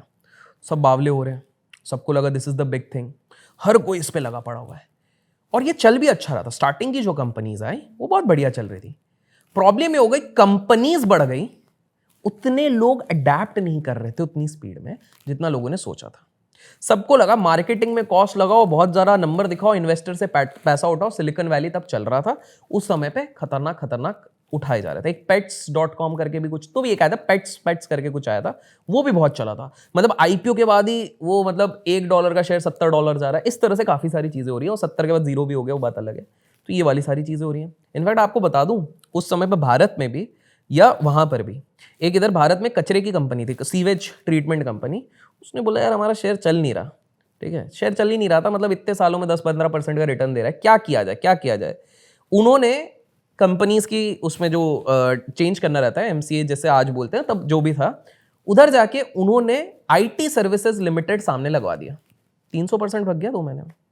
लोग चेक भी नहीं कर रहे क्या है, IT सर्विसेज या .com लगा दिया, मतलब आप कुछ तो अच्छा ही कर कुछ रहे हो। अच्छा कर रहे हैं। बिल्कुल, जैसे अभी कुछ साल पहले क्रिप्टो कहीं लगा दो तो वो भग रहा था, करेक्ट, सेम चीज ये हो गई। तो ये बहुत चल रहा है। बाहर से पूरा माहौल आया, इधर एक बंदा भारत में बैठ के इन सारी चीजों को मॉनिटर कर रहा है। ये कोई नहीं है, इंटर्न था एक समय पे ग्रोमोर का, KP। लोग गेस कर लेंगे, गेस कर लीजिएगा आप। तो कहानियां तो बहुत है गाइज। अगर इस पे आप लोग लाइक्स अच्छे भर के देते हैं तो हम एक पार्ट 2 भी इस पे करेंगे। तो अगर 15-20 हज़ार लाइक होगा तो बिल्कुल करेंगे हम इस चीज़ पे। तो अब केपी यहाँ पे ध्यान दे रहा है, मेरा ये कुछ है। गुरु जी से उसने एक चीज़ सीख ली थी, कुछ भी करना शो ऑफ नहीं करना। गलती एट द एंड उसने भी कर दी थी, बट शो ऑफ नहीं करना। क्योंकि हर्षद जी ने लेक्सस खड़ी कर दी SBI के सामने, 45 लाख रुपीज़ उस समय पे लोगों को आखिरी, 24 करोड़ का टैक्स हर जगह हुआ मचा दिया, बड़े बड़े होर्डिंग्स लगा दिए। हमारे देश में कुछ भी करना है शो ऑफ नहीं करना। यही जो नया सीरीज आई स्कैम 2003, 90 लाख रुपए बार में उड़ा दिए, वहीं से उसका डाउनफॉल स्टार्ट हुआ। सबका वहीं पे डाउनफॉल हुआ है। और इसके लिए नहीं है, हमारे देश में कोई भी वेल्थ अगर थोड़ा सा भी पोर्ट्रे कर देगा या पता लग गया ना, उसके अगेंस्ट सब लग जाएंगे। सबको लगता है कि भाई करप्शन ही किया है, इसने गलत ही किया हुआ है। और शेयर मार्केट में तो सबसे ज्यादा, मतलब ये बंदा गलत है, झूठा है, ये है, मक्कार है, स्कैमर है, जो भी है। तो इस बंदे ने वो चीज़ सीखी थी, तो हमेशा एक डिस्क्रीट रहते थे। इनकी जो फादर की एक फर्म थी, वो इंस्टीट्यूशनल ब्रोकिंग से डील करती थी। मतलब विदेश की बड़ी कंपनियां आ गई, उनको अगर डील करना तो उससे ब्रोकरेज का वो काम करती हैं। इनकी कंपनी का नाम था NH securities. H for Harakchand के नाम से सब चलते थे, हरकचंद हरकचंद हरकचंद। तो इन्होंने इंस्टीट्यूशनल एंगल भी सीख लिया, हर्षद भाई से रिटेल एंगल भी सीख लिया था। इन्होंने एक चीज समझ ली थी कि देश में चलाने के लिए 2-3 चीजें चाहिए। आप जितने भी उठा लो हमारे देश के स्कैम, सब में 2-3 चीजें कॉमन होती है। पॉलिटिशियंस कॉमन रहते हैं, बिजनेस कॉमन रहता है, बैंक्स कॉमन रहते हैं, ठीक है, BBB। तो ये तुमने बोला बैंक्स है। इन्होंने बोला यार पिछले बार ना हर्षद भाई के केस में क्या होगा, तो कि इनको डिपेंडेंट होना पड़ रहा था किसी और बैंक में। ओके। इस बार बैंक मुझ पर डिपेंडेंट होगा। ये धीरे धीरे एक बैंक थी, उसके शेयर एक्वायर कर रहे थे। अब तो वो बैंक भी नहीं बची है। 2 बैंक्स इसमें थे, माधवपुरा मर्केंटाइल बैंक और ग्लोबल ट्रस्ट बैंक। इन्होंने इतने शेयर एक्वायर किए कि बोर्ड में सीट मिल गई। इन्होंने बोला कि भाई मेरे से इस हस्ताक्षरों की चीज़ें जाएंगी अगर, तो अपना सेट है। तो पहली चीज़, उस समय का रूल था कि 15 करोड़ से ज़्यादा किसी भी ब्रोकर को आप वो नहीं दे सकते हो। 100 करोड़ का इनको साइन होके मिल रहा था, करो करो करो। अब ये लोग बोले, इन्होंने अपना बनाया K10 स्टॉक्स, कि ये 10 स्टॉक्स हैं। उसमें एक आजकल एक टीवी पे एक चैनल आता है, तो उसके आगे टेलीफिल्म्स लगा दो, वो भी था, काफ़ी इस तरह के थे, ठीक है। तो उन्होंने बोला मैं ये 10 स्टॉक्स को चलाऊंगा सबसे तगड़ा, ठीक है। और वो इसके बहुत शेयर, क्योंकि ये सारे मेनली उन्होंने एक थीम बनाई। हर बंदा एक थीम बनाता है, इसने एक थीम बनाई, technology and communication. He said this is the future, क्योंकि उनको पता था यूएस में जो चीज़ चल रही है वो यहीं पे चलनी है। तो उन्होंने ना बहुत सारे शेयर्स उठाने। एक कंपनी थी जो आज एग्जिस्ट नहीं करती, हिमाचल फ्यूचरिस्टिक, 30 रुपए का लिया, 3,000 पे पहुंचा दिया 8-9 महीने के अंदर। ओके। केपी भाई खरीद रहे हैं, केपी भाई। ब्रोकर्स के बीच में अनसेड ये वर्जन चलता था, केपी भाई तो बड़े आदमी हैं, ये कभी पकड़े नहीं जाएंगे, क्योंकि ये डिस्क्रीट शांति से अपना सारा गेम खेल रहे हैं। सारा ये गेम चल रहा था। फिर एक और एंगल आया, एक डी करके है, ये लोग गेस नहीं कर पाएंगे, देखते हैं कोई गेस कर ले। एक डी करके ऑपरेटर आया। बाय द वे ऑपरेटर कौन होता है? जिस बंदे के पास बहुत बड़ा पैसा हो, बहुत बड़ा नेक्सस हो, बहुत बड़ा कनेक्शन हो, वो मार्केट को ऊपर नीचे कर सकता है। आज भी काफी लोगों को लगता है कि शेयर मार्केट को आप और मैं चला रहे हैं, इंस्टीट्यूशन चला रहे हैं, ऑपरेटर चलाते हैं हमारे देश का। तो वो डी करके एक ऑपरेटर था, उन्होंने एक कंपनी डाल दी, उनको सारा गणित पता था। ये और केपी साथ में कोलकाता स्टॉक एक्सचेंज में बहुत ट्रेड करते थे, तो इनको पता था, ठीक है, दोनों की दोस्ती थी। इन्होंने कंपनी डाली, केपी को बोला भाई अपनी अपनी कंपनी, अपन ही इसको चढ़ाते हैं, उसको भी चढ़ाया। मतलब बहुत ज्यादा उसमें खबरें आती थी, यूएस के साथ टाई अप हो गया, रशिया के साथ टाई अप हो गया, ये वो, कुछ नहीं हो रहा। खबरें हैं, खुद ने ही डमी कंपनीज बना दी हैं उधर। एक कंपनी बना दो रशिया में कोई अपने जुगाड़ से, टाई अप हो गया, कौन जाके चेक कर रहा है उधर? रशिया कोई जाएगा? नहीं जाएगा। तो ये चले जा रहे, इंस्टीट्यूशन का पैसा चले जा रहा है, और ये बहुत भर भर के पैसे हैं। अब जब भी बुल्स ऊपर लेके जाते हैं, दूसरा कार्टेल एक्टिव हो जाता है, दूसरा कार्टेल फिर देख रहा है। इस बार MM गायब हो चुके हैं, उनके शिष्य हैं, वो देख रहे हैं, RKD, RJ और कुछ नए किरदार आ चुके हैं इसमें। SS करके हैं, लेट्स सी कितने लोग गेस कर सकते हैं, ठीक है। तो ये आप भी नहीं कर पाओगे, क्योंकि कई सीरीज भी कई नहीं है, ठीक है। तो ये सब है। SS एक हस्बैंड वाइफ है, SS हस्बैंड का नाम है, वाइफ है। देखो मैंने बहुत हिंट दिया है, जो बहुत डीप स्टडी करेगा वही पता कर पाएगा। सही है, आप काफी होमवर्क दे रहे हो लोगों को। होमवर्क देखे, सीखने भी मिलेगा, समझने में मिलेगा। करेक्ट। तो ये सब मिलके इन लोगों ने डिसाइड किया भैया गिराना पड़ेगा। लेकिन इनको पता था केपी बड़ा स्मार्ट है, ये हर्षद मेहता जैसी सीन में नहीं फंसेगा। तो उन्होंने ना षड्यंत्र रचा। आप जान के हैरान हो जाओगे, इन्होंने सबसे पहली चीज क्या करी, इन्होंने खुद ने K10 स्टॉक्स खरीदने शुरू करे। खरीदने शुरू किए। पर क्यों? बता रहे हैं, इसको कहते हैं डिलीवरी, ठीक है। डिलीवरी मतलब आप लेके अपने पास रख रहे हो। ये इसलिए खरीद रहे थे, ये जब खरीद रहे थे, 3-4 महीने का पूरा प्लान था, क्योंकि वो दिखाना चाहते थे केपी को कि सेंटिमेंट पूरा ऐसा बन गया कि भाई तू जो कर रहा है वो सही कर रहा है, सब तेरे साथ खरीद रहे हैं। ये रिटेल आम जनता को खरीदने नहीं दे रहे थे, क्योंकि रिटेल पे सब कंट्रोल नहीं कर सकते ना, अपने ऊपर तो कंट्रोल कर सकते हैं। ये एक तरीके से आप समझ लो बिजनेस एक्सपेंस लगा रहे थे अपना, खरीदते रहो खरीदते रहो खरीदते रहो, इधर से खरीदे। बाकी अपनी पार्टी कोलकाता से लेके सारे लोगों को बोला है तुम बाकी सारे एरिया से बाकी स्टॉक्स जो K10 नहीं है उनमें बेचने के फ्यूचर एंड ऑप्शन में पोजीशन बना के रखो, जिस दिन आएगा उस दिन हम गिरा डालेंगे, ठीक है, क्योंकि ओवरऑल माहौल बनना है, ठीक है। फिर यशवंत सिन्हा जी का बजट आया, ठीक है। अब इन लोगों के पास भी अच्छी खासी क्वांटिटी में K10 स्टॉक्स हैं। अब केपी एक गलत करने वाला है, एक गलती जो उसको, दो गलतियां होंगी, एक पहली गलती इधर होगी, केपी बोल रहा है, अब केपी को ना अंदर से पता है कि मैं ऑल इन हो चुका हूं, इतना कर्जा उठा लिया है जो मेरे को पता है, ठीक है, मैं बोर्ड पे बैठा हूं बट आज ने तो कल तो पैसे देने हैं, और यार 30 रुपए की चीज 3000 पे लेगा जिसकी वैल्यू 100 भी नहीं है, कहीं ना कहीं ये बबल फट सकता है। उसने पहली 3 गलतियां करी। पहली गलती, एक विदेशी था मॉर्बिस या पता नहीं कुछ नाम, तो उसने एक रिपोर्ट छाप दी थी विदेशों के लिए कि ये .com बबल ये फट जाएगा, नहीं बचेगा, और बहुत दिमाग वाला बंदा था जिसको सब मानते थे, इसने इग्नोर किया, बोला अरे छोड़ो यार, हमारे देश में हमारा हाथ चलेगा, ठीक है, तो सबने बोला छोड़ दो। अब क्या हो गया, जैसे उस दिन बजट आया, पहले इन लोगों ने ओवरऑल मार्केट में बिकवाली शुरू करी, दूसरी delivery based selling K10 stocks की मार दी। पहले इन लोगों ने अपना ऑफलोड कर दिया, अब जब 4-5% गिर रहा है, पब्लिक भी देख रही है यार कुछ तो गड़बड़ है, पूरा मार्केट गिर रहा है ना, अब सिर्फ K10 नहीं गिर रहा, मतलब कुछ गड़बड़ हो रहा है, कुछ गड़बड़ हो रहा है, ब्रोकर्स को कॉल आ रहे हैं, सब अपने शेयर बेच रहे हैं। क्या हो गया, रातों रात अगर मान लो 100 रुपए केपी के लगे हैं वो 70 पे आ चुके हैं, ये पैनिक में आ गया, और पैनिक में इसने एक बटन सेल का दबा दिया, तो उसी बजट के दिन पे एक का एक बहुत बड़ा फॉल हो गया, जिसके कारण सीबीआई से लेके सारी जो एनफोर्समेंट एजेंसीज थी उनके दिमाग में आ गया, क्योंकि एक दिन में अचानक से, जबकि कुछ बुरा इतना बोला नहीं गया था, क्यों फॉल आया, कुछ तो गड़बड़ है दया, पता करो। फिर डिगिंग इन की गई तो ये पता लगा, लेकिन ये शायद तब भी थोड़ा सा बच जाते। तीसरी गलती, फाइनल गलती, जो गुरुजी से इनको सीखना था, इन्होंने बोला यार नेटवर्क अपन को अच्छा बनाना है, थोड़ा बिगड़ रहा है, क्योंकि बड़े बड़े उद्योगपतियों के साथ पॉलिटिशियंस का भी पैसा, ये शायद इनके पास ऐसा सुनने में आया था मैनेज कर रहे थे। तो आप किसी का भी पैसा ले लो, अगर पॉलिटिशियन का लिया है, किसी भी पार्टी का लिया है, हम किसी को पक्ष विपक्ष नहीं कर रहे, तो आपने रेड लाइन तो क्रॉस कर ली है, अब आपको अच्छा ही रखना पड़ेगा। तो उन्होंने बोला कि थोड़ा सेंटिमेंट को रिकवर करने के लिए 2000 या 2001 में मलाड में एक बहुत बढ़िया बीच पार्टी देते हैं मलाड के पास, 4-4.5 करोड़ की पार्टी थी वो, बर्थडे पार्टी पकड़ लो आप, बॉलीवुड के बड़े एक्ट्रेसेस आए उस समय पे जो चलते हैं, पॉलिटिशियंस हैं, ये बस पहुंच गया ब्रोकर्स तक, गलत कर रहा है, हम लोगों को हमेशा शांत रहना चाहिए। This is an unsaid story, जो हमेशा दलाल स्ट्रीट पे कहा जाता है कि आप हमेशा ड्राउन रहो, इनफैक्ट आप हमेशा लोगों को दिखाओ कि मैं नुकसान में हूं, लोग गाली देंगे भले, आप शांति से रहो, ये एक बहुत क्लियर कट टैक्टिस रहता है जो बहुत लोग अपनाते हैं। बेसिकली विनम्रता और प्लस कि मैं गरीब हूं, हाँ यार मैं नुकसान में हूं, इस तरह से।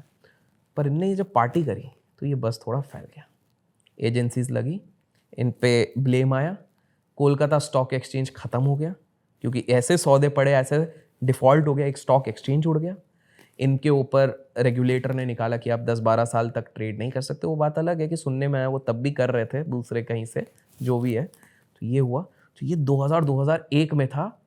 अब पता है एक डिफरेंस बता दूं, हर्षद मेहता के टाइम पर और केपी के टाइम पे, ये मैं नहीं, दलाल स्ट्रीट के लोग और उस समय पे जितने लोग निवेशक थे, आप देखते होंगे कि हर्षद मेहता को जिस थोड़ा बहुत रिस्पेक्ट से देखते हैं, केपी को शायद उतने रिस्पेक्ट से नहीं देखते, क्योंकि हर्षद मेहता ने लेजिट पैसे कमवाए थे।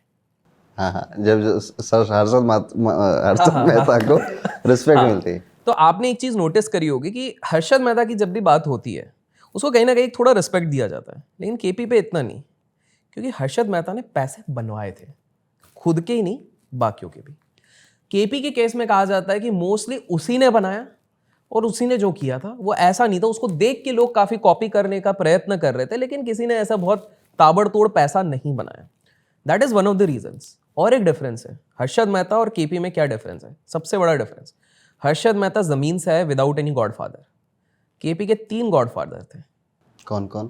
पहला एचएम खुद, क्योंकि इंटर्न उनके अंदर ही थे। करेक्ट। दूसरा एचएम के जो भाई थे अश्विन मेहता, जेल के अंदर से उन्होंने बोला था ये बच्चा अच्छा कर रहा है, थोड़ा इस पर ध्यान रखो, सिखाओ इसको, धंधा पानी सिखाओ, आगे अच्छा कर सकता है। तीसरा एक पल्लव सेठ करके थे, तो पल्लव सेठ को काफ़ी सारी चीज़ें बताई गई थी। पल्लव सेठ थोड़े रंगीन मिजाज के थे क्योंकि रंगीन लोग ही फिरंगियों के साथ उठना बैठना उनका अच्छा रहता था। तो वो जो मार्केटिंग और पीआर वाला एंगल था ये था। तो केपी के पास 3 गॉडफादर प्लस उनका तो फैमिली बिजनेस इंस्टीट्यूशनल ब्रोकिंग का था। हर्षद मेहता का कोई नहीं था। तो ये कुछ एक मेजर डिफरेंस था। But at the end KP का फाइनल जो जिसके कारण हुआ वही काश गुरुजी से सीख लिए होते, वही सेम गलती। 2001 का समय 4 करोड़ की एक बढ़िया सी पार्टी थ्रो की गई है, बड़े बड़े पॉलिटिशियन बड़े बड़े सेलिब्रिटी लोग आए हुए हैं और हल्ला गुल्ला हो गया कि भाई कोई बंदा है जो अपने पैसे का शो ऑफ कर रहा है, बस वहीं पे। बाय द वे काफ़ी लोगों को नहीं पता कि केपी जेल गए थे 91-92 के आसपास, not because of the scam 92। Canfina mutual fund करके एक कांड था, उसमें थे। आप इंटरनेट उठा के देख लो, आपको उनके हार्डली कोई इंटरव्यू दिखेगा, hardly. This is an attribute of the big players of stock market. वो लोग इतने वो रहना चाहते हैं। बाहर लोगों को लगता है कि यार ये कुछ नहीं कमा रहे होंगे, नुकसान में होंगे, लेकिन वो एक्चुअल में वो इतना बड़ा गेम खेल रहे हैं। एक और कांड हो गया था केपी के टाइम पे जो जिसमें रिटेल को बहुत नुकसान हुआ था। एक UTI 60 शायद नाम था, 60-61 कुछ नाम था। उस टाइप का एक 97 से लेके 99 के बीच में एक बहुत बड़ा म्यूचुअल फंड का घोटाला हुआ था। उस समय पे क्या हुआ था कि काफी ज्यादा पब्लिक को बोला गया था कि बहुत बड़ी कंपनी है, फ्लोट कर रही है, आप इस पे अप्लाई करो। पहली बात, बहुतों को नहीं पता था लॉक इन पीरियड है। दूसरी बात क्या हो रही थी कि उनका केपी के साथ टाई अप था। तो क्या हो रहा था कि जिस स्टॉक की वैल्यू, ऐसा समझिए, जिस स्टॉक की वैल्यू 100 रुपए पे भी होगी, ठीक है, वो केपी को 20-30 रुपए में दिए जा रहे थे at the cost of mutual fund investors. एक समय पे वो एक महीने के अंदर 4000 करोड़ के घाटे में आया था और बहुत बवाल मचा था। ये UTI 60 या US 60 करके कांड था। तो ये हो गया 2000-2001। अब थोड़ा फास्ट फॉरवर्ड आगे चलते हैं। देखो घोटाले तो बहुत होते रहते हैं अपने देश में, लेकिन अब आते हैं एक मेजर, एक ऐसा सीन जो ग्लोबल सिनेरियो से चला था, जिसके कारण शायद सब खत्म होने वाला था। पूरा financial market across the globe खत्म हो जाता। यह था 2008 का लेमन ब्रदर क्राइसिस जिसको कहते हैं। तो इसमें क्या होता है कि इसको एक संक्षेप में एकदम ऐसा समझते हैं कि एक आम आदमी भी समझ सकता है। आज अगर आप और मैं, अच्छा, और इसमें एक इंटरेस्टिंग चीज बताता हूं बिफोर आई एक्सप्लेन यू।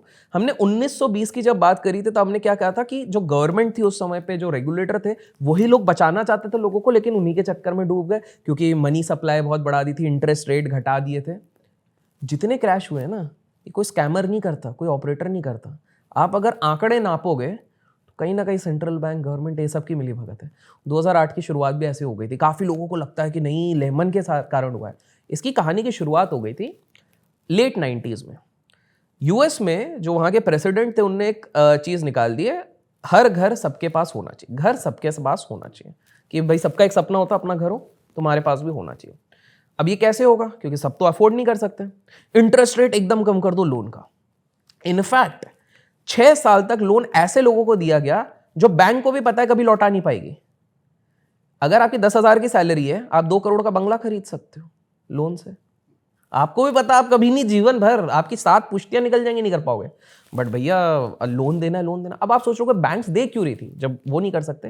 क्योंकि एक कंसेप्ट निकल आया। ये फाइनेंशियल नेक्सस बड़ा खतरनाक होता है। CDO नाम की एक चीज निकल के आ गई, कोलेटरल डेट ऑब्लिगेशन। इसका अर्थ होता है, मान लीजिए इस कमरे में 10 लोग बैठे हुए हैं, 10 में से सिर्फ 2 लोगों की औकात है कि वो लोन रिपे कर सकते हैं, बाकी 6 की नहीं होंगी। हम सबके लोन को मिक्स कर देंगे और एक बंडल बना के बेचेंगे।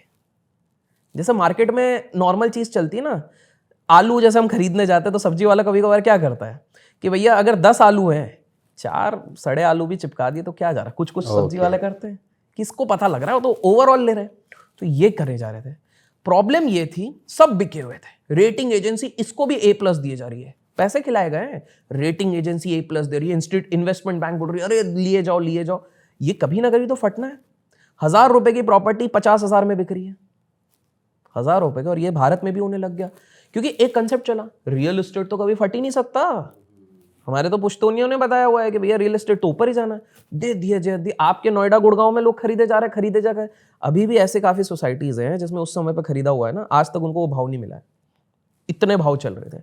तो ये लिए जा रहे, किसी को पता नहीं क्या चल रहा। अब देखिए, हर बबल कहीं एक पंक्चर लगता है, वहां पे फटता है, ठीक है।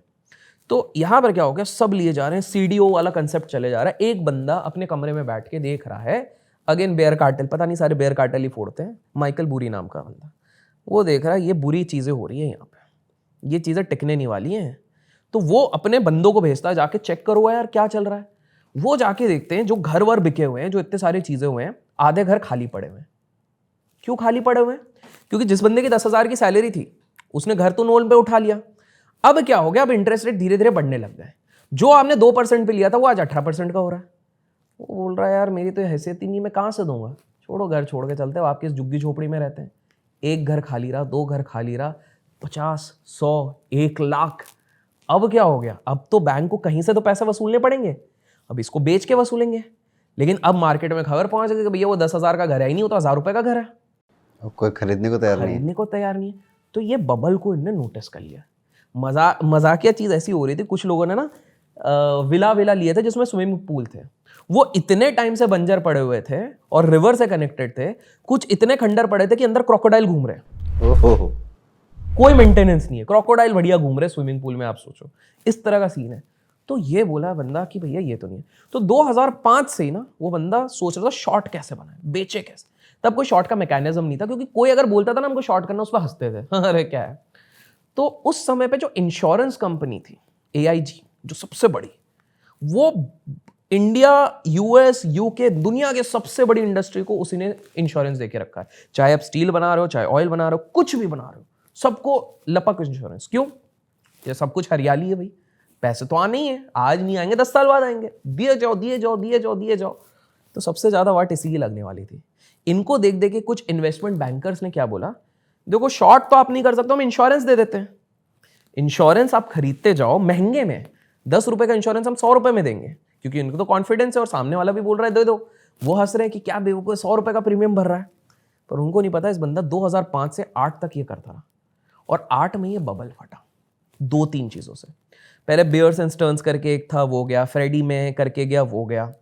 अब है ना, मैंने क्या बोला कि ये क्यों हुआ था, क्योंकि गवर्नमेंट ने इंटरेस्ट रेट कम करके रखा था, सबको घर दे दिया, कहीं ना कहीं गवर्नमेंट अच्छा चाहती थी, लेकिन उसी ने वाट लगानी शुरू कर दी, जिसका लूप होल का बहुतों ने फायदा उठा लिया।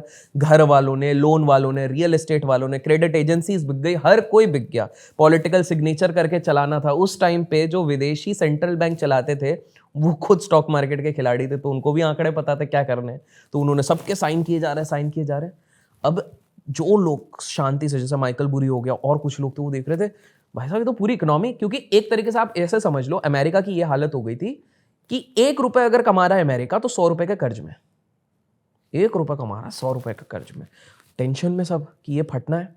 अब बारी आ गई लेमन की, क्योंकि लेमन ब्रदर्स ने, जो कि करीब 150 साल पुरानी कंपनी होगी, एक बहुत ही नामी ग्रामी चल रही है, उनका CEO बड़े जोश में, अरे हमारी तो डूबेगी नहीं यार, हमारी नैया कैसे डूब सकती है, हम तो बहुत बड़े आदमी हैं। तो वो बड़े चिल वाले उसमें है, लेकिन उनने अपने पूरी बैलेंस शीट में उनके बस टॉक्सिक एसेट भरे हुए हैं। मतलब काफी सारी चीजें उनके बुक्स में ऐसी हैं, मतलब कर्जा है, एक तरीके से समझो कर्जा ही कर्जा है और कुछ नहीं। तो एक मीटिंग बिठाई गई, एक क्लोज रूम पे मीटिंग बिठाई गई, उसमें 12 बैंकर्स को बुलाया गया मेन। उनमें से उस समय पे करीब 4 से 5 बैंकर हमारे इंडिया के थे, NRI थे, मतलब बाहरी कंपनी थी, NRI थे। उन लोगों ने इंटरनली डिसाइड कर लिया कि भैया इसकी तो नैया डूबने वाली है, हम नहीं बचाने वाले, हम अपनी नैया कैसे बचा लें, क्योंकि एक रिपल इफेक्ट होगा ना।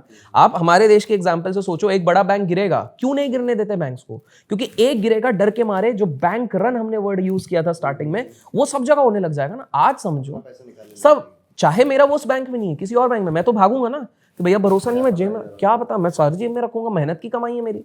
और 1929 सबको याद आ जाता है कि भैया ये तो हो गया था, और ऐसे हुए हैं बहुत बार। तो इनको डर था, तो इधर बोल दिया सेंट्रल बैंक ने, भैया तुम अपनी अपनी नैया बचाओ, हम एक बेल आउट दे देंगे। बेल आउट सबसे बड़ा जुमला है। बेल आउट का मतलब क्या होता है, companies too big to fail जो होती है, जो बहुत बड़ी हो जाती है, उनको गवर्नमेंट कभी ना कभी बचा लेती है, इतिहास गवाह है। हमारे देश में एक बैंक गिर रही थी, अचानक से एक मीटिंग बिठाई गई, एक इंश्योरेंस कंपनी और हमारे देश की एक बड़ी PSU कंपनी ने उसको भी बचा लिया कि भैया डूबने नहीं दे सकते, सरकार गिर जाएगी। दूसरी बात है कि आप कुछ भी कहीं पर भी देख लो, बड़े बैंक्स को बचाया जाता है। तो इस चक्कर में क्या हो गया, गवर्नमेंट ने बोला भाड़ में जाए, लेमन को डूबने दिया। खबर आई भारत में पहली बार, जिस दिन लेमन ब्रदर क्राइसिस आया, इतिहास में किसी ने नहीं देखा था, 3 इंडेक्स में लोअर सर्किट लगे, मतलब सेंसेक्स खुलते ही 3 बार ठक ठक ठक लोअर सर्किट, 12:15 के बाद ट्रेडिंग बंद। लोगों के हालत टाइट।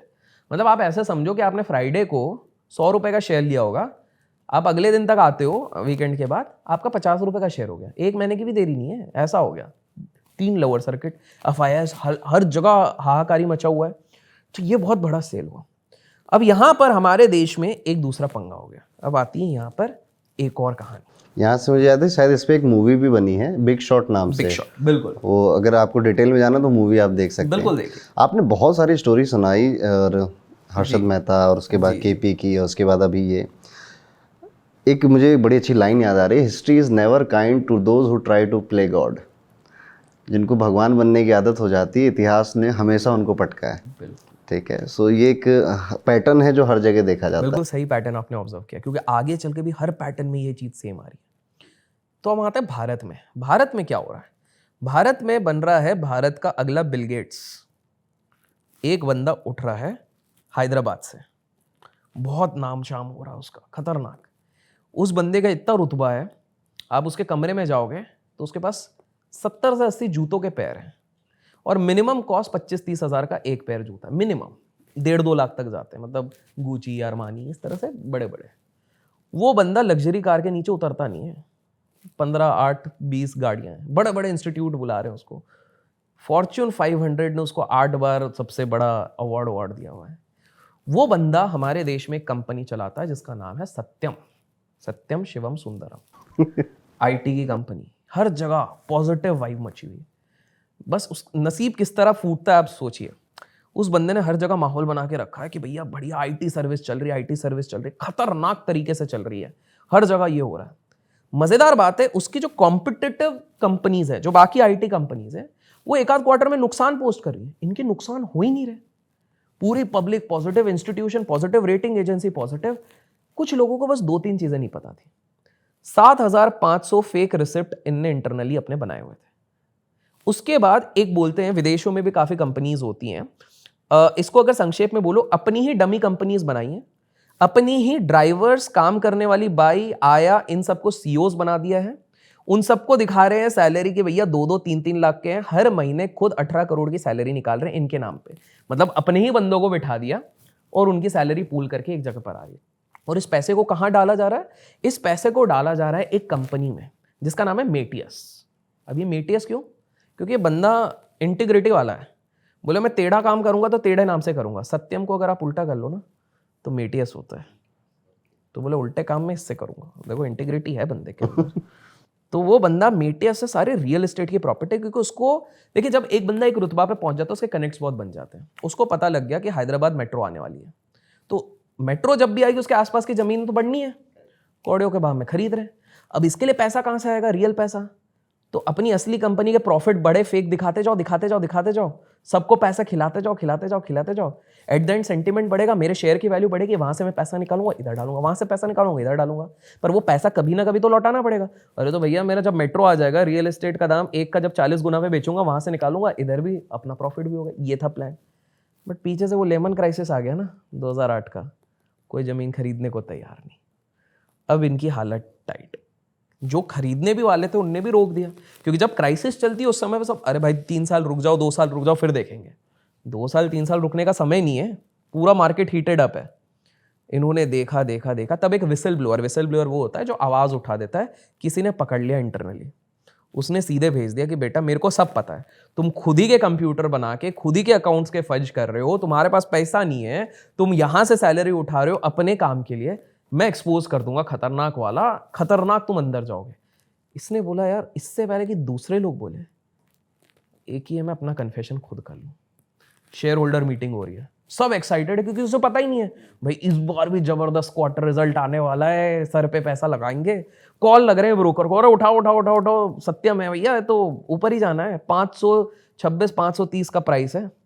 वो आके खड़े होकर बोलते हैं दोस्तों मैंने आज तक जितने काम किए वो सब फर्जी हैं, हमारी कंपनी प्रॉफिट बनाई नहीं है 9-8 साल से, हम सब फर्जी फेक रिसिप्ट बनाते हैं, फेक वो बनाते हैं, हमने सबको पैसा खिलाया हुआ है, मैं बहुत ज़्यादा कर्जे में हूँ। लोग देखते रहेगा, बड़े बड़े इंस्टीट्यूशन, 1 महीने भी नहीं होगा, 2-3 हफ्ते के अंदर वो 500 समथिंग का शेयर 6 रुपये पे आ गया। 6 रुपये, निकलने का मौका नहीं मिल रहा। बड़े बड़े म्यूचुअल फंड उसमें पैसा लगाए, इंडिया के बिल गेट्स थे भाई, सब लगाए हुए हैं। और यहाँ पर फाइनली जब कन्फेशन हुआ, फिर उनको अरेस्ट किया गया, इनके थ्रू लिंक्स निकाले गए कि क्या क्या क्या है। बाद में टेकेम जो एक बहुत बढ़िया कंपनी है, उन्होंने कॉडियो के भाव में इसका टेक ओवर किया। तो ये एक उधर जो विदेश में कांड हुआ उसका रिलेशन यहाँ पर पड़ा और ये निपटा। ये हो गया 2008-2009, यहाँ पर ये सारी चीज़ें निपटी। तो अभी तक हमने हर्षद मेहता देख लिया, हरिदास मुंद्रा से शुरू करा था, हर्षद मेहता पे हम आ गए थे, हर्षद मेहता के बाद हम केपी पे आ गए थे, सत्यम पे आ गए। अब कहानी थोड़ी सी 2010 के बाद की कहानी। 2010 बीच में तो बहुत ऊपर नीचे हुआ। किंगफिशर के साथ भी एक ही प्रॉब्लम थी। आपको पता विजय माल्या के साथ सबसे बड़ी मिस्टेक क्या हो गई? शोबाजी करते थे वो भी। और सबसे बड़ी शोबाजी कब हुई थी पता है? विजय माल्या के हवाले लगे पड़े हुए, ठीक है। वो भाई साहब लंदन अभी गए नहीं है, देखिए एट द एंड सबको लंदन जाना है, ठीक है, लंदन गए नहीं है। तो उनके पेरोल से उनने 80% लोगों को निकाल दिया। पायलट्स वाले हड़ताल चल रही, टीवी पे देखा होगा आपने, खतरनाक। भाई को चैन नहीं है, वो शायद बच सकते थे। उनने आखिरी कुल्हाड़ी अपने पाँव पे खुद ही मारी। उनका 50 या 55वां बर्थडे था। गोवा में अपने विला में पार्टी रख रहे हैं, बाहर से शकीरा हिप्स डोंट लाई को बुलाया जा रहा है, एनरिको को बुलाया जा रहा है 4-4 करोड़ रुपए देके कि मेरा हैप्पी बर्थडे सेलिब्रेशन होगा। वहां पे लोग पिनक गए कि बॉस हमको सैलरी देने के तेरे पास पैसे नहीं है और तू इधर शकीरा हिप्स डोंट लाई लेके आ रहा है, एनरिके लेके आ रहा है, क्योंकि उस टाइम चल रहे विदेशी लोग। तो लोगों का दिमाग खराब, पॉलिटिक्स घुस गया, गए वहां पर फंसे। पॉइंट सिंपल सा था, अगर वो उस टाइम पे शोशाबाजी नहीं करते तो बच जाते हैं। जैसे हमारे देश में 2 उद्योगपति है जिनमें से एक बहुत बड़े हैं और दूसरे के हवाले निकले हैं, लेकिन ना उनको लंदन जाना पड़ा, ना उन पे कोई बहुत बड़ा केस हुआ, बस इसलिए क्योंकि उनके बड़े भैया ने उनको सिखा दिया कि बेटा तू शांति से बैठे रहे, हवाले निकल गए तो शांति से बैठा। अब मजेदार उसमें केस बताता हूँ, लोग नाम नीचे गेस कर ले मैं कौन 2 भाइयों की बात कर रहा हूँ। छोटे भाई ने जहां से कर्जा लिया था अपनी कंपनी के लिए, बैंक्स ने मना कर दिया अब तुमको और 1 रुपए 1 फूटी कौड़ी नहीं मिलेगी, तुम्हारे एसेट आधे से भी ज्यादा कम दाम के हो गए। बड़े भैया का एक एग्रीमेंट था छोटे भैया के साथ कि 10 साल तक हम तुम्हारी इंडस्ट्री में नहीं घुसेंगे, जो कि शायद टेलीफोन वाली इंडस्ट्री थी। जब उनको इस इंडस्ट्री में घुसना था और उनको एसेट रेडीमेड चाहिए था, उसी बैंक से जो छोटे भाई को लोन देने से मना कर रही है, उसी बैंक से लोन लेके उन्होंने वही एसेट खरीद लिया।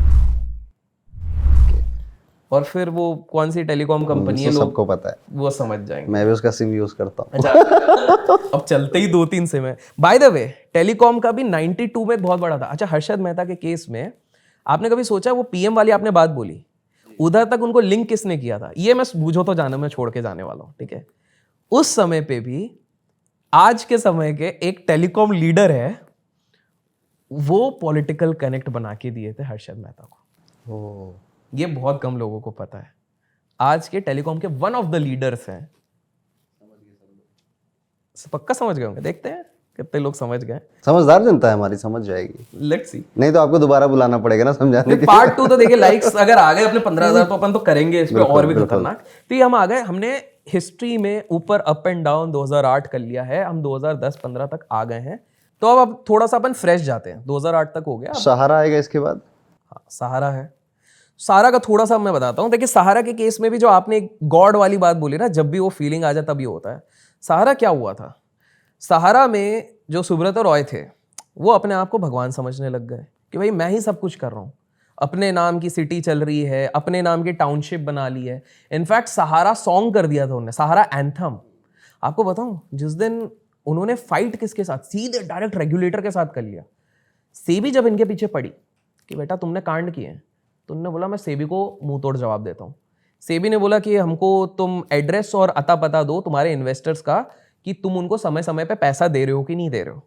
इन्होंने खुन्नस में क्या किया, 4 ट्रक भरवा के डॉक्यूमेंट्स भेज दिया, लो भैया लगे रहो, हमको भी पता है तुम्हारे पास मैन पावर नहीं है। चैलेंज कर दिया, ईगो हट कर दिया।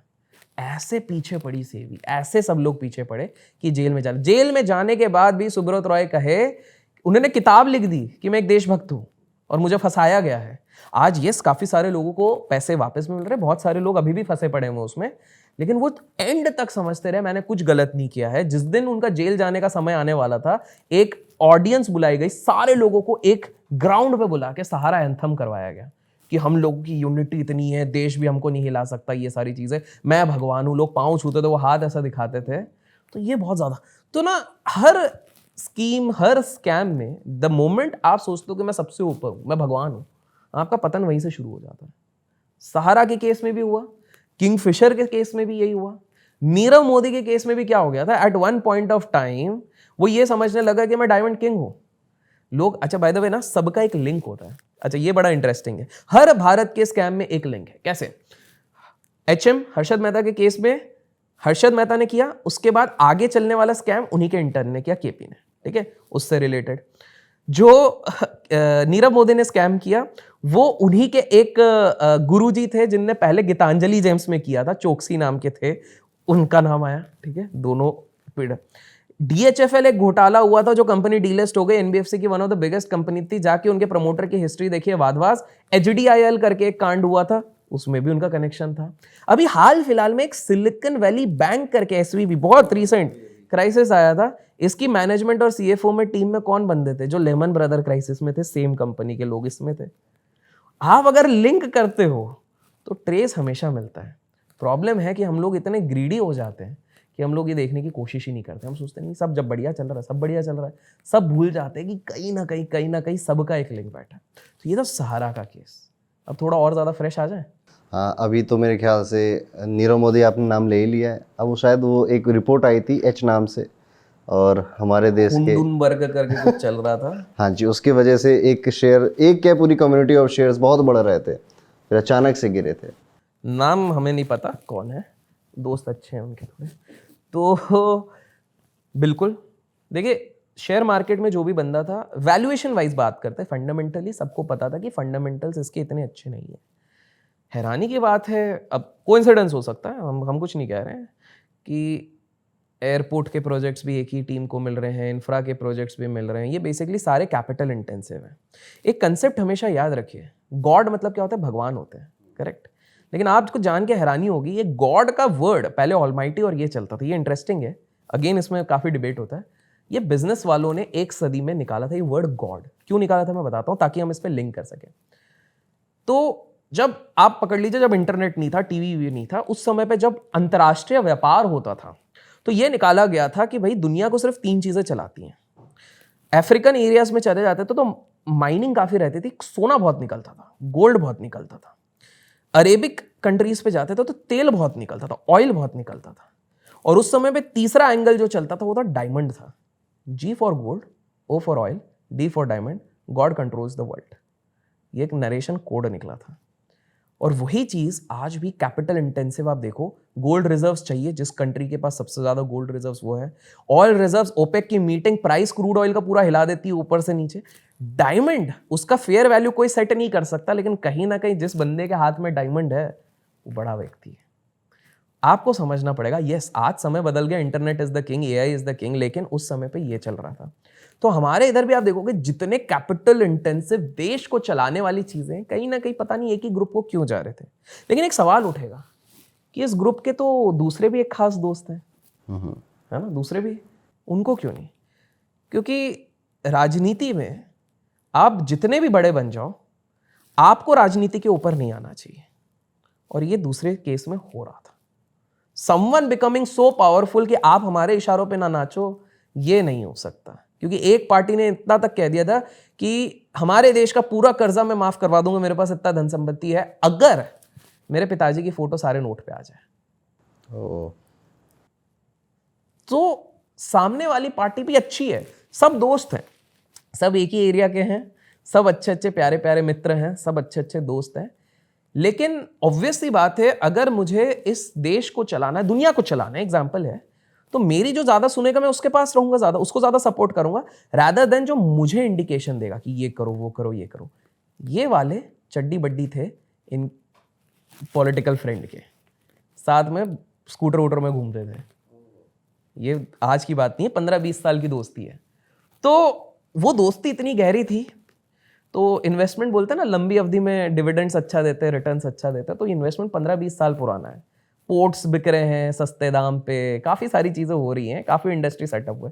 देखिए आप और मैं ना, इन लोगों ने जो मेहनत करी वो कभी नहीं ले सकते, क्योंकि इनने डेवलप करा, सब करा है, लेकिन हाथ सबके गंदे हैं। सिंपल सी बात है, हाथ सबके गंदे, इधर भी गंदे हैं।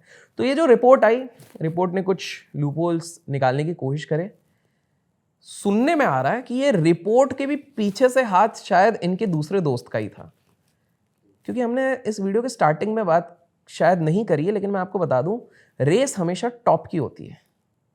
और अचानक से आपको टॉप से सेकंड बना दिया जाए कुछ समय के लिए, तो नंबर गेम है आप। क्योंकि देखिए यार, पैसा तो इन लोगों ने इतना कमा लिया ना कि 100 पुश्तियां आप चल जाए। लोग सोचते हैं कि इतना पैसा कमा के क्या करोगे, क्योंकि now it is no more money game. ये बड़ी अच्छी बात है। यहाँ पे मुझे याद आया कि अभी मैं पिछली पॉडकास्ट पे ही बात कर रहा था राधा कृष्ण पिल्लई जी के साथ, कि जब आप इतनी पावर और पैसे को देख लेते हो तो आपके मन में बस एक ख्याल रहता है कि मुझे अब अमर बनना है। अमर बनने का मतलब मेरा नाम अब हर जगह होना चाहिए। यही चीज़ आप कई आइंस्टीन के साथ हुई थी। आइंस्टीन ने खूब पैसा खूब नाम कमा लिया, फिर आइंस्टीन को अमर बनना था कि हर जगह मेरा नाम हो, हर जगह मैं जाना जाऊं। ऐसी ही सिचुएशन आप हर जगह दोगे तो जो आप कह रहे हो ना कि सब कुछ तो हो गया यार, अब क्यों इतना कर रहे हो, शांति से बैठो, एंजॉय करो लाइफ को। नहीं, अब मुझे अमर बनना है। अमर होना है, अपुनिज भगवान है वाला सीन। तो ये वाला स्टेटस आया तो कहीं ना कहीं वही होता है, मतलब कार्टेल्स बनते हैं। ये बिजनेस का वो साइड है जो खुल के आके कोई बताएगा भी नहीं और बताना भी नहीं चाहता, क्योंकि ये गेम पीछे पीछे से चल रहा है। इसी को मैट्रिक्स कहते हैं बाय द वे, जो आजकल बहुत चल रहा है सोशल मीडिया पे। यही है मैट्रिक्स, कि आपको दिखाया कुछ और जा रहा है, हो कुछ और रहा है। सिंपल सा मैं 2-4 स्टेटमेंट दे देता हूँ, आप खुद समझोगे इसकी कितनी गहराई है। ठीक है, मेहनत आप भी कर रहे हैं, मैं भी कर रहे हैं, बहुत लोग कर रहे हैं, 15-16 घंटे कर रहे हैं, बट क्यों कुछ लोग ही अचानक से ऊपर चले जाते हैं? ये भी मैट्रिक्स का केस है। क्यों ऐसा होता है कि कुछ प्रोजेक्ट्स पॉलिटिकल पार्टी सिर्फ एक ही बंदे को देने लग जाती है? ये भी एक मैट्रिक्स का गेम है। क्यों ऐसा होता है कि आप लोगों को आज भी यही बताया जाता है, आम जनता को, कि सिर्फ पढ़ोगे लिखोगे बनोगे विद्वान, खेलोगे कूदोगे बनोगे डम? लेकिन आप देख लो, दुनिया इतिहास गवाह है। हमारे देश के सबसे बढ़िया क्रिकेटर सचिन तेंदुलकर सबसे ज़्यादा नहीं पढ़ाई करी है। सलमान खान सबसे ज़्यादा पढ़ाई नहीं करी है। सल्लू भाई हर जगह चलते हैं। धीरू भाई अम्बानी जी, आपको सबको पता है, नहीं पढ़ाई करी है। मुकेश जी ड्रॉप आउट है बाहर के। ठीक है, तो सक्सेस जब हमको बोला जाता है कि पढ़ने से लिखने से ही बनेंगे, ये सब तो छोड़ के आए। स्टीव जॉब्स, एप्पल जिसका हम यूज़ कर रहे हैं, छोड़ के आए हैं। आप जितने भी देख लो। तो पॉइंट ये था कि ये सारी चीज़ें, तो जो रिपोर्ट आई, रिपोर्ट के बाद ये ऊपर नीचे गया, इसमें भी राजनीतिक चला। एक एस्पेक्ट होता है हेज फंड्स। एक बहुत बड़ी पार्टी इनके पीछे लग गई जिसका नाम है जॉर्ज सोरोस। वो फंड करते हैं काफ़ी सारे। वो ना देखिए, एक होता है स्टॉक मार्केट वाले जो सिर्फ स्टॉक्स को हिलाते हैं। ये स्टॉक्स नहीं हिलाते हैं हेज फंड वाले, ये देश हिलाते हैं। इनका हाथ हर किसी पे है, पॉलिटिकल पार्टीज पे है, एनजीओज में है, हर जगह। George Soros, by the way आप लोगों को बता दूं, 1992 का समय था। ये व्यक्ति को मूड बना, इन्होंने कुछ चीजें देखी कि पाउंड वीक हो रहा है। पाउंड को इतना बेचा, एक दिन में $1 बिलियन कमाया, और इनको कहते हैं the man who broke bank of England. Bank of England को नीचे लेके आ गए। बैंक ऑफ इंग्लैंड के लोग हाथ जोड़ दिए, अरे भाई बंद कर दे भाई। माना जाता है थाई को भी इनने तोड़ा था। बहुत सारी करेंसीज इनने, इनको रेडर बोलते हैं। रेडर क्या है? ये रेडर्स के बाप है। प्लस 90+ है अभी भी चैन सुख नहीं है। रिपोर्ट्स काफी आई हैं कि भारत में भी सरकारों को तोड़ने जोड़ने में इनका बहुत बड़ा वो है। ये इतने बाहर की पार्टी है। अब कुछ लोग सोचते हैं क्यों है, क्योंकि इनकी हिस्ट्री ऐसी रहती है। वो ये ना, भगवान बनना है, अमर बनना है। तो ये नाजी के टाइम से इनने देखा हुआ है, नाजी जो बोलते थे, थोड़ा बहुत वो देखा हुआ है। तो वो कुछ होता है ना बचपन से, KGF टाइप की, भाई हमने सहा है तो अब हम देखो हम अपना रुतबा दिखाएंगे। बहुत बड़े बड़े। डोनाल्ड ट्रंप की बात करते हैं। डोनाल्ड ट्रंप बाहर के प्रेसिडेंट क्यों बने, बताइए क्या लगता है आपको, क्यों बने होंगे? बिलियनियर है, पैसे बहुत हैं। ठीक है, पैसे हैं। अब मैं बताता हूँ, वो भी ट्रेडर्स और स्टॉक मार्केट वालों ने बनाया था। कैसे, मैं बताता हूँ। तो कैम्ब्रिज एनालिटिका करके एक कंपनी है जिसका मेन माइंड ना एक ट्रेडर का है, एक इन्वेस्टर, हेज फंड मैनेजर है, जो कि पहले रेजोनेंस टेक्नोलॉजी में काम करते थे, जो जिम साइमंस चलाते हैं। 66% का उनका एनुअलाइज CAGR रहा है 33 साल तक। वॉरेन बफेट से ज़्यादा बड़े वो ट्रेडर है। बहुत लोगों को ये भी नहीं पता। तो क्या होता है, एक लेवल के बाद ना शौक बड़े अलग रहते हैं। जैसे ये बड़े जो हेज फंड मैनेजर्स रहते हैं, इनके शौक कैसे हैं? जैसे आपका और मेरा था कि चलो मूंगफली शेंगदाना खा लें। ये लोग बोलेंगे कि यार एक काम करते हैं, थोड़ा यार देखो मार्केट में सबसे बढ़िया हेलीकॉप्टर कौन सा मिल रहा है, लेके आ जाओ यार। अरे ये मजा नहीं आया यार, दूसरा हेलीकॉप्टर लेके आ, पटक दो यार, कितना 100 करोड़ का ना, पटक दो। ये इनके शौक है। एक बार चलते चलते ट्रैफिक में फंस गए तो खरीद लो यार, बोइंग खरीद लो, सीधे बैठेंगे उसमें जाएंगे, फ्यूल जो लगे लगे, कोई टेंशन नहीं। तो ये इतने बड़ी पार्टीज। मैं कोई डॉक्यूमेंट्री देख रहा था, उसमें कोई एक शॉपिंग ऐप था, नाम एकदम से याद नहीं आ रहा है, पर जैसे हम अमेजोन और फ्लिपकार्ट पे शॉपिंग करते हैं ना, वो अमीरों के भी अमीर जो हैं उनके लिए वो ऐप बना हुआ है। समझ गया मैं समझ रहा हूँ आप कौन सी वाली की बात कर रहे उसमें यही होता है कि मुझे यार्ट लेना है या फिर मुझे प्राइवेट जेट लेना हैं। है। यॉट तो पुराना हो गया, मेगा यॉट लेते हैं। अच्छा। यॉट तो 300 करोड़ इनके लिए सस्ता हो और गया। उस ऐप को डाउनलोड करके, मतलब मेंबरशिप फीस ही इतनी ज्यादा है कि जो लोगों की सालाना सैलरी हो सकती है, सालाना बिजनेस का टर्नओवर हो सकता है। आपको एक चीज पता है, डिज्नीलैंड जो है वहाँ पर एक सीक्रेट कार्टेल बैठता है, हर 20 साल में वो लोग मिलते हैं, उसकी क्लब की मेंबरशिप का कॉस्ट ही 18 करोड़ है। 18 करोड़ आप दो सिर्फ मेंबरशिप के लिए, लेकिन वहां पर आप सोचो किस तरह के लोग आते होंगे। 18 करोड़ मेंबरशिप 20 साल में एक बार मिलने के लिए अगर आ रहे हैं, तो brightest of the brightest minds. Conspiracy ये कहती है कि इल्यूमिनाटी हो सकती है। इल्यूमिनाटी साइन बना देना, इल्यूमिनाटी। तो आप कभी मिलो ऐसे लोगों से जो मतलब 500 करोड़ रुपए ऐसे ही खर्च कर देते हैं? खरीदने वाले नहीं, लेकिन उतने हैसियत वाले तो मिले, आपके दिल्ली में ही मिले हैं। कोई स्टोरी वहाँ की? यार ज्यादा बोलना तो नहीं चाहिए, लेकिन मैं एक जनरल एग्जांपल देता हूँ, जनरल एग्जांपल दे रहा हूँ। आपकी दिल्ली में एक 28 या 29 साल का एक लड़का है जिसको कहते हैं पावर ब्रोकर। इसका काम सिंपल सा है, ये आपसे और मुझसे तो बात ताल्लुक भी ज़्यादा नहीं रखेगा, सिर्फ हाई हेलो है, ठीक है, उतनी भी मेरा क्लोज नहीं है, हाई हेलो है। इसका काम है कि देखिए, आपको अगर मान लीजिए आज प्रॉपर्टी खरीदनी है गुड़गांव में, तो आप अपने दोस्ती यारों से बात करोगे, वो बिग मैजिक ब्रिक्स और ये जो भी है इस पे देखोगे। लेकिन ये मिलियनर बिलियनर तो सीधे 800 करोड़ की प्रॉपर्टी 1000, और ये तो ऐसे लिस्टिंग थोड़ी होती है, ये मिलना आसान नहीं है। इसका काम है कि मिलियनर, मल्टी मिलियनर, मतलब एटलीस्ट आपकी हैसियत 500 1000 करोड़ के ऊपर है, इसलिए उन्हीं के साथ उठना बैठना है। आपको जब एक प्रॉपर्टी खरीदनी है, आपको अगर एक बहुत बड़ी हीरोइन के साथ डेटिंग करनी है, तो ये वो ब्रोकर है, पावर ब्रोकर, इसका कमीशन लेता है। तो और 28-29 साल का लड़का, आपके दिल्ली का है वैसे।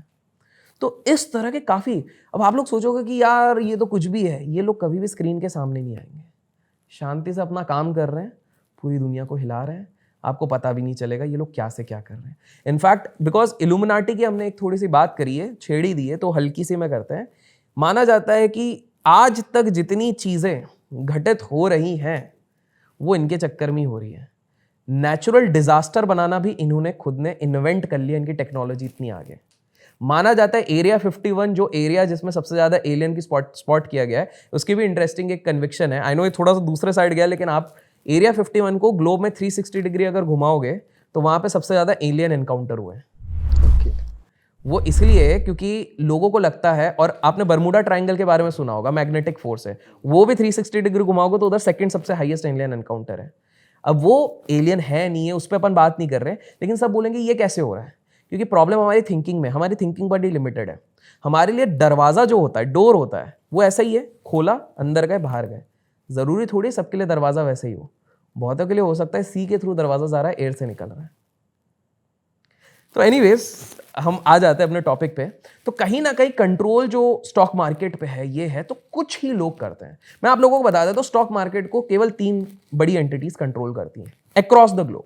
एक होता है ऑपरेटर, जिसके पास बहुत पैसा है, बहुत कुछ है, वो एक मैसेज में हिला देता है। इंडियन स्टॉक मार्केट में एक कंपनी थी इन्फीबीम, एक व्हाट्सएप मैसेज से अगले दिन 75% गिरा दी एक दिन में। फ्यूचर एंड ऑप्शन का स्टॉक है जो कभी इतना नहीं गिरता, एक दिन में 75% गिरा दी एक व्हाट्सएप मैसेज में। Power of operator. आप और मैं इनके सामने कुछ नहीं है। इन्होंने आज सोचा इसको गिराना है तो गिरा के तबाह कर देंगे। पहला इंसान है ऑपरेटर। दूसरा है इंस्टीट्यूशन। ये बड़े बड़े जो हम इंस्टीट्यूशन बोलते हैं, FII इन्फ्लो हो रहा है 2000 5000 10,000 करोड़, ये होते हैं दूसरे इंस्टीट्यूशन। इनके कॉल पे बात चलती है, कल ये उठाना है, कल ये गिराना है, आपको पता भी नहीं चलेगा, गेम हो जाएगा। आप जब तक जाओगे तब तक तो शेयर चरम सीमा पे होगा, फिर बोलोगे यार मैं तो फंस गया यार। दूसरा हो गया इंस्टीट्यूशन। तीसरा इनडायरेक्टली गवर्नमेंट और पॉलिटिशियंस। 2020 का कोरोना क्राइसिस हो रहा है, मार्केट बुरी तरीके से गिर रहा है, अचानक से एक इंश्योरेंस कंपनी को कॉल लगता है और एक बैंक को कॉल लगता है, फॉल थम जाता है।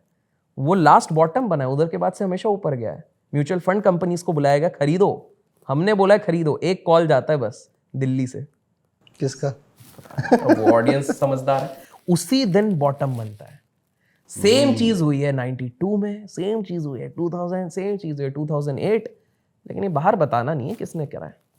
अभिषेक जी, इतनी सारी आपने घोटाले स्कैम्स की बात करी, मन थोड़ा नेगेटिव हो जाता है कि यार हमारे तो हाथ में कुछ है ही नहीं, हमारे तो पावर में कुछ है नहीं, तो सब ऊपर बैठे लोग खेल रहे हैं, इंस्टीट्यूशन है या ऑपरेटर हैं, तो यार मैं इस मार्केट में जाऊं ही ना, वही उसी में अच्छा है।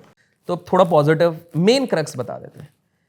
इंसान हो या फिर बाजार हो, अंत में जाना ऊपर ही है।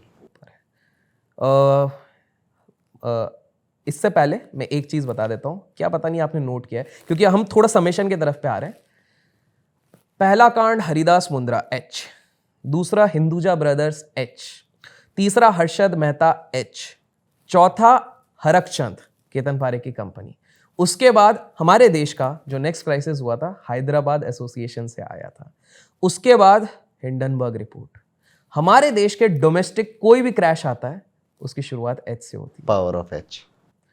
तो अगर आपको जानना है कि अगला क्रैश कौन हमारे मार्केट में ला सकता है, वर्ल्ड मार्केट के हिसाब से नहीं बोल रहा, हमारे मार्केट से, तो अगला एच ढूंढ लो, कमेंट्स में बता दो, हो सकता है वो कोई एच हो। तो ये हुआ इस चीज पे। अच्छा, आपने क्या सवाल पूछा था इस पे? पॉजिटिव नोट पे कहते हैं। तो अब हम आ जाते हैं कि पॉजिटिव नोट कि भैया इतना वो है। देखिए ये सारी चीजें सिर्फ हमारे देश में नहीं चलती, विदेश में भी चलती, ये भी चलती। चल, लोग पैसा कमाते हैं और हमारे देश में कमाएंगे, उसका मैं छोटा सा एक्सप्लेनेशन देता हूँ। हमारे देश को करीब करीब लग गए 40 साल $1 ट्रिलियन इकोनॉमी बनने में। अगले 20 साल लगे 2 ट्रिलियन बनने में। 3 ट्रिलियन हम 5 से 6 साल में आराम से प्रॉपर एक बन गए। माना जा रहा है बेस्ड ऑन स्टैटिस्टिकल रिपोर्ट कि $10 ट्रिलियन इकोनॉमी बनने के लिए अब हमको 8 साल है बस। तो पहली चीज है 3 ट्रिलियन से हम 10 ट्रिलियन, जो कि ऑलमोस्ट 3x वहां से हो रहा है। तो पहली चीज है, रिपोर्ट्स भी कह रही, इकोनॉमिक्स भी कह रही, ऊपर तो जाना है भारत को। अब ये क्यों जाना है, इसका सिंपल सा रीजन है। पहला रीजन है डेटा। डेटा एक्सेसिबल हो गया है, अवेयरनेस मिल रही है, काफी लोग लॉजिकल चीजें कर रहे हैं, इस तरह के पॉडकास्ट देख रहे हैं, लाइक कर रहे हैं, कमेंट कर रहे हैं, सीख रहे हैं काफी चीजें। डेटा की एक्सेसिबिलिटी, आज गांव में बैठा बंदा जो एक बहुत बड़ी यूनिवर्सिटी में नहीं पढ़ सकता, वो यूट्यूब के सहारे वो चीजें सीख सकता है जो बड़े बड़े यूनिवर्सिटी वाले नहीं सीख सकते। पहला हो गया ईज ऑफ डेटा। डेटा सस्ता हो चुका है, पहले इतना सस्ता नहीं था। जब 2G 3G 4G, हम सबको पता, हमने कितनी मशक्कत की है, सस्ता हो गया। पहला हो गया डेटा।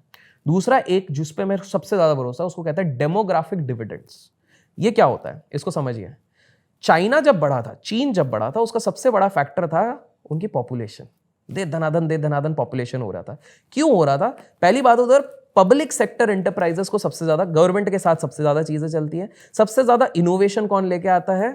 यंग पॉपुलेशन लेके आती है। सबसे ज्यादा कंजम्पशन कौन करेगा? देखिए, मर्सिडीज और BMW आपको और मेरे को ही लेनी है। सिंपल सी बात है। 75 के बाद शायद हमारी इतनी इच्छा नहीं होगी, जब तक शुगर डैडी ना बनना हो या जो भी हो। तो 70-80 पे हमारी इतनी इच्छा नहीं होगी। कंजम्पशन भी यही करने वाला है। तो इंडिया के पास भले ही वो अभिशाप है, लेकिन वो हमारे लिए प्रोबेबिलिटीज भी बढ़ा देता है। इनोवेशन की प्रोबेबिलिटी बढ़ गई ना, हम भले ही जितना भी कर ले, प्रोबेबिलिटी बढ़ गई। साथ में इनोवेशन के साथ साथ चाइना देखिए अब सफर कर रहा है, क्योंकि अब वो बोल रहे हैं कि 1 चाइल्ड पॉलिसी कैंसिल हो गई है, अब करो। उनने 1 चाइल्ड पे कैप लगा दिया था, पर अब वो, क्योंकि अब उनके पास ओल्ड एज पॉपुलेशन बहुत बढ़ गई है। हमारे पास, इंडिया के पास एट प्रेजेंट सबसे ज्यादा यंग पॉपुलेशन है, इसलिए एक रैपिड ग्रोथ आ रहा है। नेक्स्ट, ये जो चीनी लोगों ने चमगादड़ खा के जो उत्पाद मचा दी थी, उसके बाद, इससे पहले ना देखिए क्या होता है, कोई बड़ी इंडस्ट्री को एक स्विचिंग कॉस्ट बोलते हैं। स्विचिंग कॉस्ट मतलब होता है एक देश से दूसरे देश जाने में, या एक चीज करने से थोड़ा वो परहेज करते कि यार पैसे लगेंगे, जब तक चल रहा है चलाने दो। ये जो चमगादड़ वाला किस्सा हुआ, उसके बाद जो लोग सोच भी रहे थे जाने का, वो अब एक्टिव हो गए। नेक्स्ट बेस्ट ऑप्शन क्या है? इंडिया। ऑलरेडी एपीआईज की जगत में, फार्मास में जो एपीआईज बोलते हैं, जो जेनरिक ड्रग्स होते हैं, उसमें चाइना में 2017 से काफी सारे प्लांट्स बंद होके वो आ रहे हैं इंडिया में। फार्मा की जगत में भी हम यहां पर आ रहे हैं। तो ये हो गया डेमोग्राफिक डिविडेंड। तीसरा, टैक्स इवेजन कम हुआ है। मैं नहीं कह रहा हूं बच गया, खत्म हो गया, नहीं। देखो, इंडिया है तो काला धन और ये सब तो होना है, लेकिन इवेड जो कर रहे थे उसकी संख्या यहां पर कम हो गई है। यंग पॉपुलेशन हो गई है, टैक्स की इवेजन कम हो गई है, स्टॉक मार्केट की अवेयरनेस बढ़ रही है, लोगों को कंपाउंडिंग के बारे में पता लग रहा है कि लंबी अवधि में भारत में पैसा लगाओ। मैं स्टॉक पे लगाने नहीं बोल रहा हूं, भारत उर्फ इंडेक्स पे अगर आप पैसा लगाते हो तो कहीं ना कहीं उसको ऊपर जाना है। तो आप देखिए, धांधली क्या होगी? स्टॉक स्पेसिफिक होगी। धांधली या जो भी ऊपर नीचे हो, स्टॉक स्पेसिफिक। लेकिन वो बेकार स्टॉक बाहर निकल के एक अच्छा स्टॉक तो आएगा ना अंदर। तो एट द एंड सेंसेक्स तो जाना ही ऊपर है। और भारत जब सोता भी है तब भी 6% से ग्रो करता है। तो it doesn't matter which political party comes, it doesn't matter हम क्या कर रहे हैं, हम सोते वक्त भी 6% से तो बढ़ेंगे। इट्स जस्ट दैट पॉलिसीज अच्छी बनती है तो हम 4% और ज्यादा बढ़ जाएंगे, 10%। कितने भी स्कैम आए, हर्षद मेहता, KP, कितना भी आए, लेकिन आज भारत तब भी ग्रो किया। आज हमारा सेंसेक्स 60,000 टच कर चुका है। अभी कुछ लोगों की वीडियोस में देख रहा तो 1 लाख का भी अनुमान लगा रहे आने वाले 10 सालों में। डोंट बी सरप्राइज, आप खुद देखो 12,000 से 20,000 ऐसे करके आया है, तो वो 1 लाख भी आएगा। प्रॉब्लम ये होगी, देखिए लोग पैसे कब गवाएंगे? जब आप ग्रीड में चीजें 20-30 गुना हो गई, उसके बाद भी आप उसको पकड़ के बैठे हुए हो, वो गलत है। जब आप देखा देखी में कि YouTube में वो भैया ने बोल दिया, चलो भले अभिषेक भाई ने बोल दिया ये खरीदने के लिए, आप उसको ब्लाइंडली खरीद रहे हो, आप बेवकूफी करो। मैं तो बोल रहा हूँ किसी का मत सुनो, एनालिसिस अपनी खुद करो।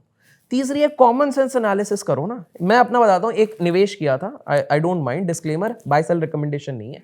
तो क्या हो गया था कि आज से 2014 या 16 की बात होगी, तो उस समय पर ना लोग गेस भी कर लेंगे, एक कंपनी के खाने के पदार्थ में लिखा लेड निकला, बड़ा बवाल मचा, अरे लेड निकला अब तो खरीदेंगे नहीं, इनके कॉम्पिटिटर आ गए, हमारे नूडल्स में लेड नहीं है, आप ले लीजिए। इस तरह के काफी ऐड चले, लेकिन टेस्ट उनका अच्छा नहीं था। तो मैं बोला यार, मैंने इसकी हिस्ट्री देखी, सिर्फ कॉमन सेंस, विदेशी कंपनी है, पैसा बहुत है इनके पास, लीगल वीगल कहीं ना कहीं 1-2 साल में निकल जाएंगे। 6,000 रुपये इनका स्टॉक आ गया, मैं बाहर निकल रहा हूँ, मैं देख रहा हूँ स्टूडेंट लोग ब्लैक में 200 रुपये में वो 10 रुपये की चीज़ खरीद रहे हैं। मतलब एडिक्शन इतना है, स्टूडेंट नहीं छोड़ सकता भाई। एग्जाम है कल, रात को यही बनेगा हमारे रूम पे, 200 का पैकेट दो, 100 का पैकेट दो, ब्लैक में बिक रहा है, डिमांड अभी भी चल रही है, आज भी लोग खा रहे हैं, ठीक है, 2 मिनट में बन जाता है। तो वो हो गया। तो मैं सोचा यार ये गजब है। लेकिन मेरे को सबसे ज़्यादा भरोसा था हमारे देश की एक चीज़ पे, वो है आबादी।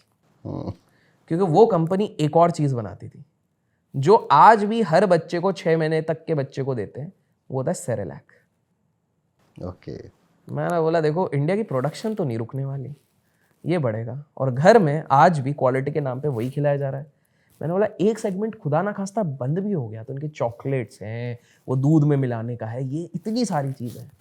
मैंने बोला लगाते हैं। आज वो 19-20 हज़ार पे मैं देखता भी नहीं, बस ऑडिट के टाइम पे देखता हूँ। मेरा वो कैपिटल फ्री हो चुका है, डिविडेंड से फ्री हो चुका है, वो अपने आप चल रहा है। तो पॉइंट है, आप बहुत बार सिर्फ कॉमन सेंस, आप दुकान पे जा रहे हो, आप जाके देखो भैया कौन सी दुकान में कैसे, एक शॉपिंग कॉम्प्लेक्स में जाओ, देखो कौन सी चीज़ ज़्यादा बिक रही है, रोज़मर्रा की ज़िंदगी में क्या चीज़ चल रही है, आप वो देखो।